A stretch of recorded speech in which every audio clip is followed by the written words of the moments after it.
ವಿಶ್ವಂ ಸನಾತನ ಸಹಚರಿ ವಿಶ್ವಂ ಯೋಗಕ್ಷೇಮ ಮೀಡಿಯಾ ಪ್ರೈವೇಟ್ ಲಿಮಿಟೆಡ್ನ ಕಲ್ಪನೆಯ ಕೂಸು. ಪ್ರತಿ ಪ್ರಯತ್ನವೂ ಹೊಸ ಕನಸು. ನಮಸ್ಕಾರ. ದೈನಂದಿನ ದಿನಪತ್ರಿಕೆಗಳ ವಿಶ್ಲೇಷಣೆ ಮತ್ತು ಸಂವಾದ, ಇದೊಂದು ವಿಶಿಷ್ಟ ಕಾರ್ಯಕ್ರಮ ಕಾಫಿ ಕಟ್ಟೆಗೆ ಸ್ವಾಗತ. ಕಳೆದ ಒಂದು ವಾರದಿಂದ ಸಂಚಿಕೆಯಿಂದ ಸಂಚಿಕೆ ನಮ್ಮ ಕಾಫಿ ಕಟ್ಟೆ ಕಾರ್ಯಕ್ರಮ ಹೆಚ್ಚಿನ ವಿಶ್ಲೇಷಣೆ ಇದರಿಂದ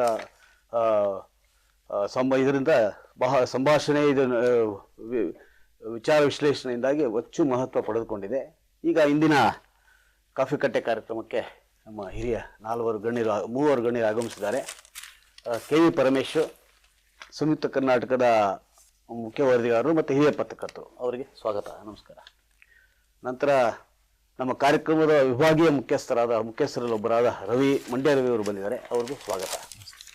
ಇದೇ ವೇಳೆ ನಮ್ಮ ಕಾರ್ಯಕ್ರಮದ ನಿರ್ಮಾಪಕರಲ್ಲಿ ಒಬ್ಬರು ಆನಂದ್ ಬಾಬು ಬಂದಿದ್ದಾರೆ, ಅವ್ರಿಗೂ ಸ್ವಾಗತ. ಏನಂದರೆ, ಈ ಇಂದಿನ ವಿಜಯವಾಣಿಯಲ್ಲಿ ಇವತ್ತು ಸುಭಾಷಿತದೊಂದಿಗೆ ನಾವು ಇಂದು ಕಾರ್ಯಕ್ರಮ ಸ್ಟಾರ್ಟ್ ಮಾಡೋಣ. ಆದರೆ ಅದರ ವಿಶೇಷ ಏನು ಅಂತಂದರೆ, ಇಂದಿನ ರಾಜಕೀಯ ಪರಿಸ್ಥಿತಿಗೆ ತಕ್ಕಂತೆ ಇದು ಸುಭಾಷಿತ ಬಂದಿದೆ. ನೋಡಿ ಹೇಗಿದೆ ಅಂದರೆ, ನಮ್ಮ ಇಂದಿನ ಹೋರಾಟ ನಾಳೆ ನಮಗೆ ಬೇಕಾಗುವ ಶಕ್ತಿಯ ಮೂಲ. ಇಂದಿನ ಕೆಲಸದ ಸ್ವರೂಪ ಸರಿಯಾಗಿರಲಿ. ನೋಡಿ ಹೇಗಿದೆ ಅಂದರೆ, ಈ ಕಳೆದ ಒಂದು ವಾರ 10 ದಿನಗಳಿಂದ ರಾಜ್ಯ ರಾಜಕೀಯದಲ್ಲಿ ಯಾವ ರೀತಿ ಪರಿಸ್ಥಿತಿ, ಕಾಂಗ್ರೆಸ್ನಲ್ಲಿ ಅಧಿಕಾರದ ಹೋರಾಟ ನಡೆದಿತ್ತು, ಅದಕ್ಕೆ ನಿನ್ನೆ ಬ್ರೇಕ್ ಬಿದ್ದಿದೆ. ಅದಕ್ಕೆ ತಕ್ಕಾಗೆ ಇವತ್ತು ವಿಶ್ಲೇಷಣೆಯನ್ನು ಸುಭಾಷಿತ ಬಂದಿದೆ. ಅಂದರೆ ನಮ್ಮ ಇಂದಿನ ಹೋರಾಟ ನಾಳೆ ನಮಗೆ ಬೇಕಾಗುವ ಶಕ್ತಿಯ ಮೂಲ. ಅದು ಯಾವ ಥರನೂ ತಗೋಬೋದು. ಒಂದೇನೆಂದರೆ, ನಾವು ಜೀವನದಲ್ಲಿ ಬದುಕಬೇಕಾದ್ರೆ ಅಥವಾ ಯಾವುದೇ ಕ್ಷೇತ್ರದ ಮೇಲೆ ಬರಬೇಕಾದ್ರೆ ನಾವು ಹೋರಾಟ ಏನು ಮಾಡ್ತೀವಿ ಅದೇ ನಮ್ಮ ಶಕ್ತಿಯ ಮೂಲ, ಅದೇ ನಮಗೆ ಅವಕಾಶ ಕೊಡುತ್ತೆ. ಈಗ ನಿನ್ನೆ ಹೇಗಾಗಿದೆ, ಈಗ ಇಲ್ಲಿವರೆಗೂ ಏನು ರಾಜಕೀಯದಲ್ಲಿ ಯಾವ ರೀತಿ ಕ್ಷೋಭೆ ಉಂಟಾಗಿತ್ತು, ಒಂದು ರೀತಿಯಲ್ಲಿ ಕ್ಷೋಭೆನೆ. ಅದು ನಿನ್ನೆ ಮುಖ್ಯಮಂತ್ರಿ ಸಿದ್ದರಾಮಯ್ಯನವರು, DCM ಶಿವಕುಮಾರ್ ಅವರು ಒಂದು ಉಪಹಾರ ಕೂಟ ಸಭೆ ನಂತರ ಬಹುಶಃ ಇದು ಎಲ್ಲ ಗೊಂದಲಗಳಿಗೆ, ಎಲ್ಲ ಇದಕ್ಕೆ ಸಮಸ್ಯೆಗಳಿಗೆ ತೆರೆ ಬಿದ್ದಿದೆ. ಇದು ವರಿಷ್ಠರು ಅಂದರೆ ರಾಹುಲ್ ಗಾಂಧಿ, ಸೋನಿಯಾ ಗಾಂಧಿ ಅವರ ಸೂಚನೆ ಮೇರೆಗೆ ಇದೊಂದು ಮಹತ್ವ ಸಭೆ ನಡೆಸಿದ್ದಾರೆ. ಸದ್ಯದ ಮಟ್ಟಿಗೆ ಈ ಎಲ್ಲ ಸಮಸ್ಯೆಗಳಿಂದ ಪಾರಾಗಿದೆ. ಆದರೆ ಇನ್ನೂ ಇದರ ಬಗ್ಗೆ ಇನ್ನೂ ಹೇಳಲಿಕ್ಕಾಗೋದಿಲ್ಲ. ಹೀಗಾಗಿ ಈ ವಿಚಾರದ ಬಗ್ಗೆ, ಅಂದರೆ ಈಗ ರಾಜ್ಯ ರಾಜಕೀಯ ಈ ಗೊಂದಲಗಳ ಏನು ಉಂಟಾಗಿತ್ತು ಅದ್ರ ಬಗ್ಗೆ ನಮ್ಮ ಪರಮೇಶ್ವರು ಅದ್ರ ಬಗ್ಗೆ ಹೆಚ್ಚಿನ ಅವರು ಅಧ್ಯಯನ ಮಾಡಿದ್ದಾರೆ. ಅವರು ಅದನ್ನು ಹೇಳ್ತಾರೆ. ಏನು ಅನಿಸುತ್ತೆ ನಿಮಗೆ?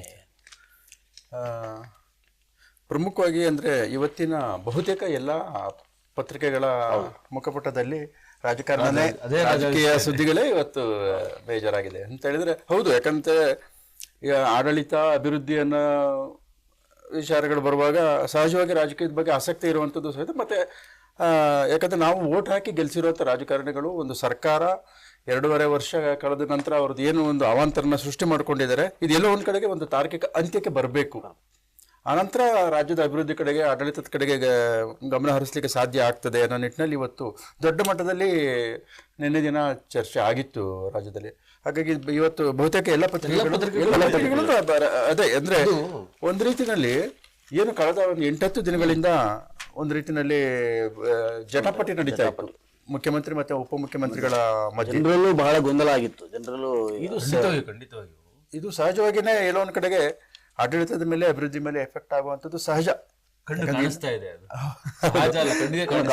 ಹಾಗಾಗಿ ಒಂದು ರೀತಿಯಲ್ಲಿ ಇದಕ್ಕೆ ಕೆಲವೊಂದು ಕಡೆಗೆ ಅಂತ್ಯ ಕಾಣಿಸುವಂತ ಪ್ರಯತ್ನ ನಡೀತಾ ಇರುವಂಥದ್ದು ನಿಮಗೆ ಒಂದು ಶುಭ ಸುದ್ದಿ ಅಂತ ಅನ್ಕೋಬಹುದು. ಆದ್ರೆ ಗೊತ್ತಿಲ್ಲ, ಯಾಕಂದ್ರೆ ರಾಜಕಾರಣದಲ್ಲಿ ಹೊರಗಡೆ ಕಾಣುವಂಥದ್ದು ಒಂದು, ಒಳಗಡೆ ಆಂತರ್ಯದಲ್ಲಿ ಬೇರೆ ಇರ್ತದೆ. ಹಾಗಾಗಿ ಇದು ಎಷ್ಟು ಮಟ್ಟಿಗೆ ಯಶಸ್ವಿ ಆಗುತ್ತೆ ಏನು ಅನ್ನೋದನ್ನ ನಾವು ಮುಂದಿನ ದಿನಗಳಲ್ಲಿ ಕಾದು ನೋಡ್ಬೇಕಾಗ್ತದೆ. ಹೌದು. ಸೊ ಈಗ ಮತ್ತೆ ಏನಾಗಿದೆ, ಇವತ್ತಿನ ಪರಿಸ್ಥಿತಿ ಅಬ್ಬರಕ್ಕೆ 150 ಬಲಿ. ಚಂಡಮಾರುತ ಸೃಷ್ಟಿಯಾಗಿದೆ ಶ್ರೀಲಂಕಾದಲ್ಲಿ. ಶ್ರೀಲಂಕಾದಲ್ಲಿ ಎಷ್ಟು ಜನ ಅಂದ್ರೆ 153 ಜನ ಸತ್ತಿದ್ದಾರೆ. ನಿಜವೂ ಇದೊಂಥರ ಇದು ಯಾವ ರೀತಿ ಅಂತ ಅಂದ್ರೆ, ಈ ಪ್ರಕೃತಿಯನ್ನ ನಾವು ಯಾವುದೇ ರೀತಿಯಲ್ಲಿ ನಾವು ಅಳತೆ ಮಾಡ್ಲಿಕ್ಕೆ ಸಾಧ್ಯನೇ ಆಗಲ್ಲ. ಹೌದು. ಈಗ ಹಿಂದೆ ಹೇಳ್ತಿರ್ತಾರೆ, ಜನ ಹೇಳ್ತಿದ್ರು ಅಪ್ಪ ಮಾಡಿದ್ರು ಮಗ ಆಡಿದ್ದು ಅಂತ. ಆ ಥರ ನಮ್ಮ ಜನಗಳು ಏನೇನು ಇವತ್ತಿನ ಕಾಲದ ಘಟ್ಟದಲ್ಲಿ ಯಾರಿಗೇನು ಎಲ್ಲೇನು ಮಾಡಬೇಕು, ಯಾರಿಗೇನು ದಬಾಕು, ಇದನ್ನೇ ಪ್ರಕೃತಿ ಕೂಡ ಮಾಡ್ತಾ ಇದೆ. ಅಂದರೆ ಇಷ್ಟು 153 ಜನ.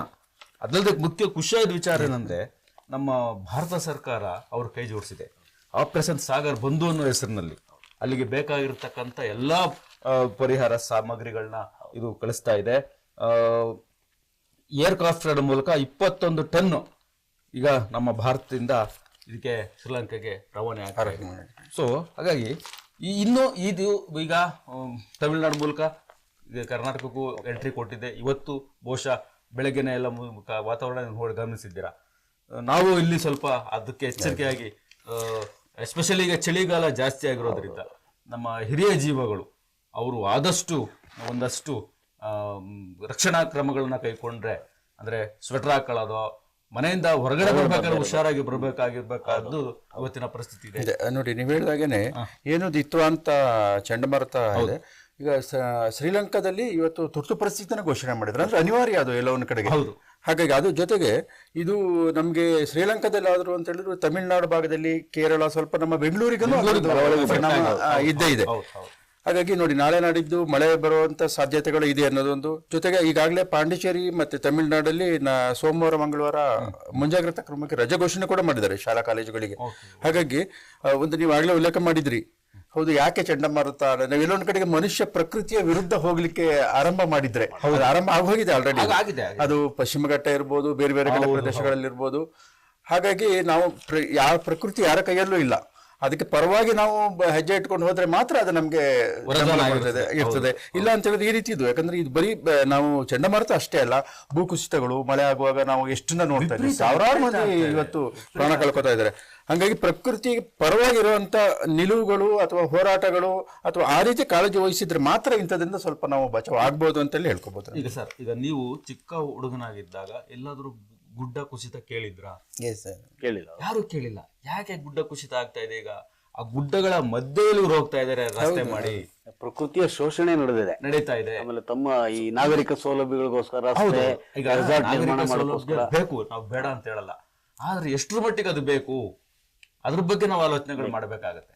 ಹೋಗ್ಲಿ, ಇವರು ಆ ರಸ್ತೆನ ಸ್ವಲ್ಪ ಪಕ್ಕದಿಂದನೂ ಹೋಗಬಹುದು, ಏನಾದ್ರು ಸಾಧ್ಯತೆಗಳಿದ್ದೇ ಇರ್ತದೆ. ಸೊ ಈ ನಿಟ್ಟಿನಲ್ಲಿ ನಮ್ಮ ಎಂಜಿನಿಯರ್ಗಳು ಅವರು ಸ್ವಲ್ಪ ಆಲೋಚನೆ ಮಾಡಬೇಕಾಗುತ್ತೆ. ಪರಿಸರ ತಜ್ಞರುಗಳ ಜೊತೆ ಇವರು ಸಮಾಲೋಚನೆಗಳನ್ನ ನಡೆಸಿ ಅದಕ್ಕೆ ಸರಿಯಾದಂತ ಒಂದು ಮಾರ್ಗದಲ್ಲಿ ಅದಕ್ಕೆ ಪೂರಕವಾಗಿ ಇನ್ನೊಂದು ಮಾತನ್ನ ಹೇಳ್ತೀನಿ. ಇವತ್ತು ನಾನು ಕೊಡಗಿನ ಮಲೆನಾಡು ಭಾಗದ ಹೇಳ್ತೀನಿ, ಎಲ್ಲೋ ಒಂದ್ ಕಡೆ ಮಳೆ ಬರುವಾಗ ನಾವು ನಮ್ಮ ಬಾಲ್ಯದಲ್ಲಿ ಮಳೆಯನ್ನ ಎಂಜಾಯ್ ಮಾಡ್ತಾ ಇದ್ದೋ. ಕರೆಕ್ಟ್. ಇವತ್ತಿನ ಪರಿಸ್ಥಿತಿ ಹೇಗಿದೆ ಅಂತ ಹೇಳಿದ್ರೆ, ಮಳೆ ಬಂದ್ರೆ ಭಯ, ಎಲ್ಲಿ ಗುಡ್ಡ ಕುಸಿದು, ಎಲ್ಲಿ ಮನೆಗಳು ಬೀಳ್ತದೋ, ಈ ರೀತಿ ವಾತಾವರಣ ಸೃಷ್ಟಿಯಾಗಿದೆ. ಯಾಕಂದ್ರೆ ಅದು ನಾವು ಪ್ರಕೃತಿ ವಿರುದ್ಧ ನಾವು ಮಾಡ್ತಾ ಇರುವಂತ ಒಂದು ದಾಳಿ ಪರಿಣಾಮನ ನಾವು ಎದುರಿಸ್ತಾ ಇದೀವಿ ಅನ್ನೋದು. ನೋಡಿ, ಈಗ ಮಳೆಗಾಲ ಬಂತು ಅಂತ ಹೇಳಿದ್ರೆ ನಿಮ್ಗೆ ಕೊಡಗು, ಶಿವಮೊಗ್ಗ, ಚಿಕ್ಕಮಗಳೂರು ಆ ಭಾಗದಲ್ಲಿ ಎಲ್ಲಿ ಗುಡ್ಡ ಕುಸಿದು ವೆಹಿಕಲ್ ಹೋಗುವಾಗ ಎಷ್ಟೋ ಬಾರಿ ವೆಹಿಕಲ್ ಮೇಲೆ ಗುಡ್ಡ ಕುಸಿರುವಂತದ್ದು, ಮನೆಗಳು ಕುಸಿರುವಂತದ್ದು. ಅಂದ್ರೆ ಈ ವಾತಾವರಣ ನಾವು ಇದು ಮನುಷ್ಯ ಸೃಷ್ಟಿ. ಪ್ರಕೃತಿಯ ಮೇಲೆ ನಾವು ಮಾಡಿರುವಂತ ಇದಕ್ಕೆ ಇವತ್ತು ಈ ರೀತಿ ಇದನ್ನ ಅನುಭವಿಸ್ತಾ ಇದ್ದೀವಿ. ಇದು ನಾವು ಮುಂದಿನ ದಿನಗಳಲ್ಲಿ ಖಂಡಿತವಾಗಿ ಇದ್ರ ಬಗ್ಗೆ ನಾವು ಎಚ್ಚರಿಕೆ ವಹಿಸಲೇಬೇಕಾಗ್ತದೆ. ಇಲ್ಲಾಂದ್ರೆ ಪ್ರಕೃತಿ ನಮ್ಮನ್ನ ಸರ್ವನಾಶ ಮಾಡೋದ್ರಲ್ಲಿ ಎರಡು ಮಾತಂತೂ ಖಂಡಿತ ಇಲ್ಲ. ಈ 1 ವರ್ಷ 2 ವರ್ಷ ಆಯ್ತು ಅನ್ಸುತ್ತೆ, ಒಂದು ಫ್ಯಾಮಿಲಿ ಫುಲ್ ಗುಡ್ಡ ಕುಸಿತೋಯ್ತಲ್ಲ. ನಿಮ್ಮ 2018ರಲ್ಲಿ ಒಂದು ದೊಡ್ಡ ಇಡೀ ಬೆಟ್ಟನ ಒಂದು ಊರೇ ಇಲ್ಲ. ಹೌದು, ನಿನ್ನೆ ಕಂಡ ಊರು ಇವತ್ತು ಇಲ್ಲ. ಮನೆಗಳು, ತೋಟ, ಎಷ್ಟು ಎಲ್ಲವೂ ಕೊಚ್ಕೊಂಡು ಹೋಗ್ಬಿಡ್ತದೆ. ಅಂದ್ರೆ ಯಾವುದು ಅಷ್ಟೇ ನೋಡಿ. ಯಾಕೆ ನಾವು ಅದ್ರ ಬಗ್ಗೆ ಹೆಚ್ಚು ಕಾಳಜಿ ವಹಿಸಬೇಕು ಅಂತ ಹೇಳಿದ್ರೆ, ಎಲ್ಲೋ ಒಂದ್ ಕಡೆಗೆ ಮಲೆನಾಡು ಭಾಗದಲ್ಲಿ ಬೆಟ್ಟಗಳು ಹಸಿರು ಅನ್ನೋದು ಕಡಿಮೆ ಆಗ್ತಾ ಇದೆ. ಬಿಕಾಸ್ ಆಫ್ ನಾವು ಬೇರೆ ಬೇರೆ ವಾಣಿಜ್ಯ ಚಟುವಟಿಕೆಗಳು ಯಾವಾಗ ಅರಣ್ಯಕ್ಕೆ ಪ್ರವೇಶ ಮಾಡಕ್ಕೆ ಶುರು ಮಾಡಿದ್ವು, ಹೋಮ್ ಸ್ಟೇ ಅಂತೆ, ರೆಸಾರ್ಟ್ಗಳಂತೆ, ಈ ರೀತಿ ಕಲ್ಚರ್ಗಳು ಎಲ್ಲಿ ಹೆಚ್ಚಾಗ್ತಾ ಇದೆ, ಅದ್ರ ಪರಿಣಾಮನ ನಾವು ಫೇಸ್ ಮಾಡ್ತಾ ಇದ್ದೀವಿ ನೋಡಿ. ಈಗ ಇದಕ್ಕೆ ಸಂಬಂಧಪಟ್ಟಂತೆ ಪೂರಕವಾಗಿ ಮೈಸೂರು ನಗರದ ಗಡಿಯಲ್ಲಿ ಹುಲಿ ಓಡಾಟ ಎಷ್ಟು ಕಿಲೋಮೀಟರ್? 12 ಕಿಲೋಮೀಟರ್ ಅಂತರದಲ್ಲಿ ಮೈಸೂರಿನ ಮಧ್ಯಭಾಗದಿಂದ 12 ಕಿಲೋಮೀಟರ್ ಇರ್ತಕ್ಕಂಥ ಬೆಮೆಲ್ ಕಾರ್ಖಾನೆ ಹುಲಿ ಪ್ರತ್ಯಕ್ಷ ಆಗಿದೆ. ಈ ತರ ಹಾಳು ಮಾಡ್ತಾ ಹೋದ್ರೆ ಹುಲಿನೂ ಬರ್ತದೆ, ಆನೆ ಎಲ್ಲ ಪ್ರತಿಯೊಂದು ಒಳಗಡೆ ಗಾಳಿ ಬರ್ತದೆ. ಸೊ ಇದನ್ನ ಆದಷ್ಟು ಎಷ್ಟರ ಮಟ್ಟಿಗೆ ನಮ್ಮ ಘನ ಸರ್ಕಾರ, ಬಹುಶಃ ನಾನಾಗ್ಲೇ ಹೇಳಿದಾಗೆ ಸಂಬಂಧಪಟ್ಟ ಇಲಾಖೆಯವರು ಅವರೆಷ್ಟು ಅಚ್ಚುಕಟ್ಟಾಗಿ ಒಂದು ಇದನ್ನ ರೆಡಿ ಮಾಡ್ಕೊಂಡು, ಪ್ಲಾನ್ ರೆಡಿ ಮಾಡ್ಕೊಂಡು, ಇದು ಬೇಕಾ ಬೇಡವಾ ಎಷ್ಟು. ಯಾಕೆಂದ್ರೆ ಇವತ್ತಿನ ಕಾಲಘಟ್ಟದಲ್ಲಿ ಏನಾಗಿದೆ ಅಂತಂದ್ರೆ, ಏನೋ 1,000 ರೂಪಾಯಿ ಕೋಟಿ ನಾವು ಅನುದಾನ ಕೊಟ್ಟಿವಿ ಅಂತ ಅಂದ್ರೆ ಅಲ್ಲೇನೋ ಸಮಥಿಂಗ್ ಬರ್ತದೆ ಅನ್ನೋ ಒಂದು ಕಲ್ಪನೆಯಲ್ಲಿ ಅಲ್ವಾ. ಇದ್ರ ಬಗ್ಗೆ ಏನ್ ಹೇಳ್ಬಹುದು? ಅಲ್ಲ, ನೀವು ಹುಲಿದು ಪ್ರಸ್ತಾಪ ಮಾಡಿದ್ದು ಹೌದು. ಮೈಸೂರಿನ ಬೆಮೆಲ್ ಕಾರ್ಖಾನೆ ಆವರಣದಲ್ಲಿ ಓಡಾಡಿದೆ ಅನ್ನೋದು ಯಾರೋ ಕಾರ್ನಲ್ಲಿ ಕೂತ್ಕೊಂಡು ಅದನ್ನ ಶೂಟ್ ಮಾಡಿದ್ದಾರೆ, ಮೊಬೈಲ್ ಶೂಟ್ ಮಾಡಿರುವಂತದ್ದು. ಅಂದ್ರೆ ಈ ವನ್ಯ ಪ್ರಾಣಿಗಳು ಯಾಕೆ ಅರಣ್ಯನ ಬಿಟ್ಟು ಕಾಡಿಂದ ನಾಡಿಗೆ ಬರ್ತಾ ಇದಾವೆ? ಇದು ಗಂಭೀರವಾಗಿ ಆಲೋಚನೆ ಮಾಡಬೇಕು. ಚಿರತೆ ಬಂದಿತ್ತು ಅಲ್ಲ, ಈಗ ನಾವು ಚಾಮರಾಜನಗರದಲ್ಲಿ, ಮೈಸೂರು ಚಾಮರಾಜನಗರದಲ್ಲಿ ಅತಿ ಹೆಚ್ಚು ಆಗ್ತಾ ಇದೆ. ಜೊತೆಗೆ ಮಲೆನಾಡು ಭಾಗದಲ್ಲೂ ಇವತ್ತು ಕಾಡಾನೆಗಳು ಎಲ್ರಿಗೂ ಗೊತ್ತಿರುವಂತದ್ದು. ಹೀಗೆ ಎಷ್ಟು ಜೀವಗಳನ್ನ ಕಳ್ಕೊಂಡಿದ್ದಾರೆ. ಕಾಡಾನೆಗಳು ನಾಡಿಗೆ ಪ್ರವೇಶ ಮಾಡುವಂಥದ್ದು, ಜೊತೆಗೆ ಚಿರತೆಗಳು ಇದೀಗ ಹುಲಿ ನೋಡಿ, ಚಾಮರಾಜನಗರದಲ್ಲಿ ಕಳೆದ 6 ತಿಂಗಳಲ್ಲಿ 11 ಮಂದಿ ಹುಲಿಗೆ ಬಲಿಯಾಗಿದ್ದಾರೆ. ಕೊಡಗು ಮತ್ತೆ ಚಾಮರಾಜನಗರ 2 ಜಿಲ್ಲೆಗಳಲ್ಲಿ. ಅಂದ್ರೆ ಎಲ್ಲ ಒಂದ್ ಕಡೆಗೆ ಪ್ರಾಣಿಗಳು ಆಹಾರನ ಅರಸ್ಕೊಂಡು ಬರುವಂತ ಪರಿಸ್ಥಿತಿ ಉದ್ಭವ ಆಗಿದೆ. ಅದಕ್ಕೆ ಉದ್ಭವ ಆಗ್ಲಿಕ್ಕೆ ಕಾರಣನೂ ನಾವೇ. ಸರ್ಕಾರ ಒಂದು ರೀತಿಯಲ್ಲಿ ಅವರಿಗೆ ನಿಯಂತ್ರಣಕ್ಕೆ ಕ್ರಮ ತಗೋಬಹುದು, ಆದ್ರೆ ಇದು ಮನುಷ್ಯ ಸೃಷ್ಟಿದೆ. ಅರಣ್ಯದೊಳಗೆ ನಾವು ನಮ್ಮ ವ್ಯಾಪ್ತಿ ಬಿಟ್ಟು ನಾವು ಹೋದ ಕಾರಣಕ್ಕೆ ಅವರ ವ್ಯಾಪ್ತಿ ಬಿಟ್ಟು ನಮ್ಮಲ್ಲಿಗೆ ಬರ್ತಾ ಇದ್ದಾವೆ ಅಷ್ಟೇ. ಖಂಡಿತವಾಗಿ ಅಭಿವೃದ್ಧಿ ಹೆಸರಲ್ಲಿ ಏನು ಈಗ ನಾವು ಪ್ರಕೃತಿಯ ಶೋಷಣೆ ಮಾಡ್ತಿದೀವಿ, ಅದರ ಪರಿಣಾಮ ಇದು. ಈಗ ಕೊಡಗು ಇರ್ಬೋದು, ದಕ್ಷಿಣ ಕನ್ನಡ ಇರ್ಬೋದು, ಉಡುಪಿ ಈ ಕಡೆ ಎಲ್ಲ ಇರ್ಬೋದು, ಯಾವ ರೀತಿ ಇದು ಅನಾಹುತ ಆಗಿದೆ ಅಂತಂದ್ರೆ, ಈಗ ಅದನ್ನ ಸರ್ಕಾರ ಏನಾಗಿದೆ, ವಿವೇಚನೆ ಇಲ್ಲದೆ ಅಭಿವೃದ್ಧಿ ಯೋಜನೆಗಳಿಗೆ ಅನುಮತಿ ಕೊಟ್ಟಿದೆ. ರಸ್ತೆ, ರೆಸಾರ್ಟ್ಗಳು, ಆಮೇಲೆ ವಾಣಿಜ್ಯೀಕರಣ ಚಟುವಟಿಕೆ, ಇದೆಲ್ಲ ಅಗತ್ಯ ಇರಲಿಲ್ಲ. ಅದೇನಂತಂದ್ರೆ ಇವು ಕೆಲವು ಈಗ ನಾವು ಅರಣ್ಯ ಸಂಪತ್ತು ಮೀಸಲಾದ ಪ್ರದೇಶಗಳು ಅದು ಹಾಗೆ ಬಿಟ್ಟು ಬಿಡಬೇಕು. ಆಮೇಲೆ ಈಗ ಪ್ರಾಣಿಗಳಿಗೆ, ಆಮೇಲೆ ಹಿಂದೆ ನೀವು ಇನ್ನೊಂದು ಗಮನಿಸಿರ್ಬೇಕು, ಬಂಡೀಪುರ ಅರಣ್ಯದ ಮಧ್ಯದಲ್ಲಿ ಕೇರಳಕ್ಕೆ ಸಂಪರ್ಕ ಒಂದು ಸೇತುವೆ, ಇದು ಏನು ಇದು ಬರಬೇಕು, ಮೇಲ್ಸೇತುವೆ ಇದು ಬರಬೇಕು ಅನ್ನೋದು ಇಷ್ಟ. ಅದನ್ನ ಕರ್ನಾಟಕ ಸರ್ಕಾರ ಯಶಸ್ವಿಯಾಗಿ ತಡೀತು. ಆದ್ರೆ ಕೇರಳ ಸರ್ಕಾರ ಬಹಳ ಪ್ರಭಾವ ಬೀರಿ ಪ್ರಯತ್ನ ಮಾಡ್ತು. ಕೊನೆಗೆ ಸರ್ಕಾರ ಗಟ್ಟಿಯಾಗಿ ನಿಂತಿದ್ರಿಂದ ಅದಾಗ್ಲಿಲ್ಲ. ಯಾಕೆ ಅಂದ್ರೆ ನೀವು ಒಂದ್ಸರಿ ರಸ್ತೆ ಬಂತು, ಅಲ್ಲೇನಾದ್ರೆ ಸಂಜೆ 6 ನಂತರ ಅಲ್ಲಿ ಪ್ರವೇಶ ಇಲ್ಲ ಹೋಗ್ಲಿಕ್ಕೆ. ಇವ್ರೇನಾದ್ರೆ ಒಂದ್ಸರಿ ನೀವು ವಾಹನ ಓಡಕ್ ಸ್ಟಾರ್ಟ್ ಆಯ್ತು ಅಂದ್ರೆ ಆನೆಗಳು, ಕಾಡು ಪ್ರಾಣಿಗಳು ಎಷ್ಟೋ ಸಾಯ್ತಾ ಇರ್ತವೆ. ಹೀಗಾಗಿ ಜೀವ ಸಂಕಲ ಉಳಿಸೋ ದೃಷ್ಟಿಯಿಂದ ಕರ್ನಾಟಕ ಸರ್ಕಾರ ಅದೊಂದು ಯಶಸ್ವಿಯಾಗಿ ತಗೊಂಡಿದೆ. ನೀವು ಇವರು ವಿವೇಚನೆ ಅಂತ ಹೇಳಿದ್ರು, ಹೌದು. ವಿವೇಚನೆಗಿಂತ ಇದರ ಹಿಂದೆ ಇರುವಂತ ಲಾಬಿ ಇದೆಯಲ್ಲ, ತುಂಬಾ ದೊಡ್ಡ ಲಾಬಿ ಇದೆ. ನೋಡಿ, ಬಂಡೀಪುರಕ್ಕೆ ರಾತ್ರಿ ವೇಳೆ ಸಂಚಾರ ಬೇಡ ಅನ್ನೋದು ಒಂದು ವಾದ ಎಷ್ಟು ಮಟ್ಟಿಗೆ ಅದು ಸುಪ್ರೀಂ ಕೋರ್ಟ್ ವರೆಗೂ ಹೋಗಿತ್ತದು. ಆದ್ರೆ ಸರ್ಕಾರಗಳ ಅನಿವಾರ್ಯವಾಗಿ ಕೊಡುವಂತ ಪರಿಸ್ಥಿತಿ ನಿರ್ಮಾಣ. ರಾತ್ರಿ ಹೊತ್ತು ಕೂಡ ಓಡಾಡೋಕೆ ಅವಕ್ಕೆ ಸ್ವತಂತ್ರವಾಗಿ ಅರಣ್ಯದಲ್ಲಿ ಓಡಾಡ್ಲಿಕ್ಕೆ ಆಗದ ಪರಿಸ್ಥಿತಿ. ಬಹಳಷ್ಟು ಲಾಬಿ ಆಯ್ತು, ಪ್ರಭಾವ, ಒತ್ತಡ. ಕರ್ನಾಟಕ ಸರ್ಕಾರ ಮಣಿಲಿಲ್ಲ. ಲಾಬಿಗಿಂತ ಅವರ ಒಂದು ಸ್ವಾತಂತ್ರ್ಯ ನಾವು ಕಿತ್ಕೊಂತ ಇದೀವಿ ಪ್ರಾಣಿಗಳದು. ಆಮೇಲೆ ಅವಕ್ಕೆ ರಾತ್ರಿ ಹೊತ್ತು ಕೂಡ ಓಡಾಡ್ಲಿಕ್ಕೆ ಅವಕಾಶ ಅನಿವಾರ್ಯವಾಗ ಅಕ್ಕಪಕ್ಕ ಗ್ರಾಮ. ಕರ್ನಾಟಕ ಸರ್ಕಾರಕ್ಕೆ ಈ ಸಮಸ್ಯೆ ಮೂಲ ಗೊತ್ತಿತ್ತು. ಹೀಗಾಗಿ ಯಾವುದೇ ಸರ್ಕಾರ ಆಗಲಿ, ಕಳೆದ 2-3 ಸರ್ಕಾರಗಳ ಅವಧಿಯಲ್ಲಿ ಇದಕ್ಕೆ ಅವಕಾಶ ಕೊಡ್ಲಿಲ್ಲ. ಈಗಲೂ ಅದನ್ನ ಗಟ್ಟಿಯಾಗಿ ಹಿಡಿದಿದ್ದಾರೆ. ಹೀಗಾಗಿ ಇದು ಅವಕಾಶ ಆಗಲ್ಲ. ಒಂದು ವೇಳೆ ಇದಾಯ್ತು ಅಂದ್ರೆ ಮುಂದೆ ಎಲ್ಲಾ ಸಮಸ್ಯೆಗಳು, ಪ್ರಾಣಿಗಳ ಹರಣ ಇದು ಆಗುತ್ತೆ. ಹೀಗಾಗಿ ಸರ್ಕಾರದ ನಿಲುವು ಇದು ಸರಿ ಇದೆ. ಇದರಲ್ಲಿ ಸರ್ಕಾರದ ಜವಾಬ್ದಾರಿನೂ ಇದೆ, ಜೊತೆಗೆ ನಾಗರಿಕರ ಜವಾಬ್ದಾರಿನೂ ಅಷ್ಟೇ ಇದೆ. ನಾವು ಪ್ರತಿಯೊಂದು ನೀವು ಹೇಳಿದಾಗೆ ಎಲ್ಲ ಸರ್ಕಾರದ ಮೇಲೆ ಬಟ್ ತೋರ್ಸ್ಕೂರಕ್ ಆಗಲ್ಲ. ನಮ್ ಜವಾಬ್ದಾರಿನೂ ಇರ್ತದೆ. ಪ್ರತಿಯೊಬ್ರು ಈಗ ಹೋಗ್ತಿರ್ತೀವಿ, ಈಗ ಸರ್ಕಾರದವರು ಕಸ ಎಸಿಬೇಡಿ ಅನ್ನೋದಕ್ಕೆ ಕೋಟ್ಯಾಂತರ ರೂಪಾಯಿ ಖರ್ಚು ಮಾಡ್ತಾರೆ. ಅದೇ ನೀವು ಅದೇ ಜಾಹೀರಾತು ನೋಡ್ತೀರಿ, ಅದೇ ಮಾಡ್ತೀರಿ, ಮತ್ತೆ ಅಲ್ಲಿ ತಂದು ಪ್ಲಾಸ್ಟಿಕ್ ಬ್ಯಾಟಿಗೆ ಬಿಸಾಕ್ತಾರೆ.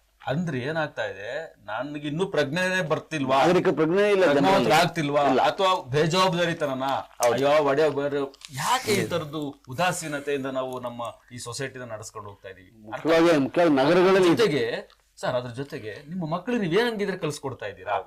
ಇವತ್ತು ಏನಕ್ಕೆ ವಿದ್ಯಾರ್ಥಿಗಳು ಓದ್ತಾ ಇಲ್ಲ? ವಿದ್ಯಾರ್ಥಿಗಳು ಅಲ್ಲೆಲ್ಲ ಹೋಗ್ತಿದ್ದಾರೆ, ಇಲ್ಲ ಯಾಕೆ ಹೋಗ್ತಿದ್ದಾರೆ? ನನ್ನ ಮನೆಯಲ್ಲಿ ನಾನು ಸರಿಯಾದ ರೀತಿಯಲ್ಲಿ ಅವ್ರಿಗೆ ಶಿಕ್ಷಣದ ವ್ಯವಸ್ಥೆ ಜೊತೆಗೆ ನಮ್ಮ ಸಂಸ್ಕಾರ ನಾವು ಕಲಿಸ್ತಾ ಇಲ್ಲ. ನೂರಕ್ಕೆ 100 ಒಪ್ತೀನಿ. ಅಂದ್ರೆ ಮನೆ ಮೊದಲ ಪಾಠಶಾಲೆ. ನಾವು ನಮ್ಮ ಬಾಲ್ಯದಲ್ಲಿ ನಾವು ಇದ್ದಂತ ವ್ಯವಸ್ಥೆ ಪರಿಸ್ಥಿತಿಗೂ ಈಗಕ್ಕೂ ತುಂಬಾ ಅಜಗಜಾಂತರ ವ್ಯತ್ಯಾಸ ಇದೆ. ಮಕ್ಕಳು ನಿಮ್ಗೆ ಮೊಬೈಲ್ ಇರ್ಬೋದು, ಮತ್ತೊಂದು ಈಗಿನ ಕಾಲಘಟ್ಟಕ್ಕೆ ಹೊಂದ್ಕೋಬೇಕು, ಆದ್ರೆ ಅದೇ ಪ್ರಪಂಚ ಅಲ್ಲ. ಅದು ಆ ವ್ಯವಸ್ಥೆ ಆಗಿದೆ. ಜೊತೆಗೆ ಏನಂದ್ರೆ ನೀವು ಆಗ್ಲೇ ಹೇಳಿದಾಗೆ ಪ್ರಕೃತಿ ಬಗ್ಗೆ, ಪ್ರಾಣಿಗಳ ಬಗ್ಗೆ, ಪ್ರಕೃತಿ ಉಳಿದ್ರೆ, ವನ್ಯ ಪ್ರಾಣಿಗಳು ಉಳಿದ್ರೆ ಅದಕ್ಕೆ ಮನುಷ್ಯ ಮತ್ತೆ ಆ ಪ್ರಾಣಿಗಳ ಮಧ್ಯೆ ಬಾಂಧವ್ಯ ಇದೆ.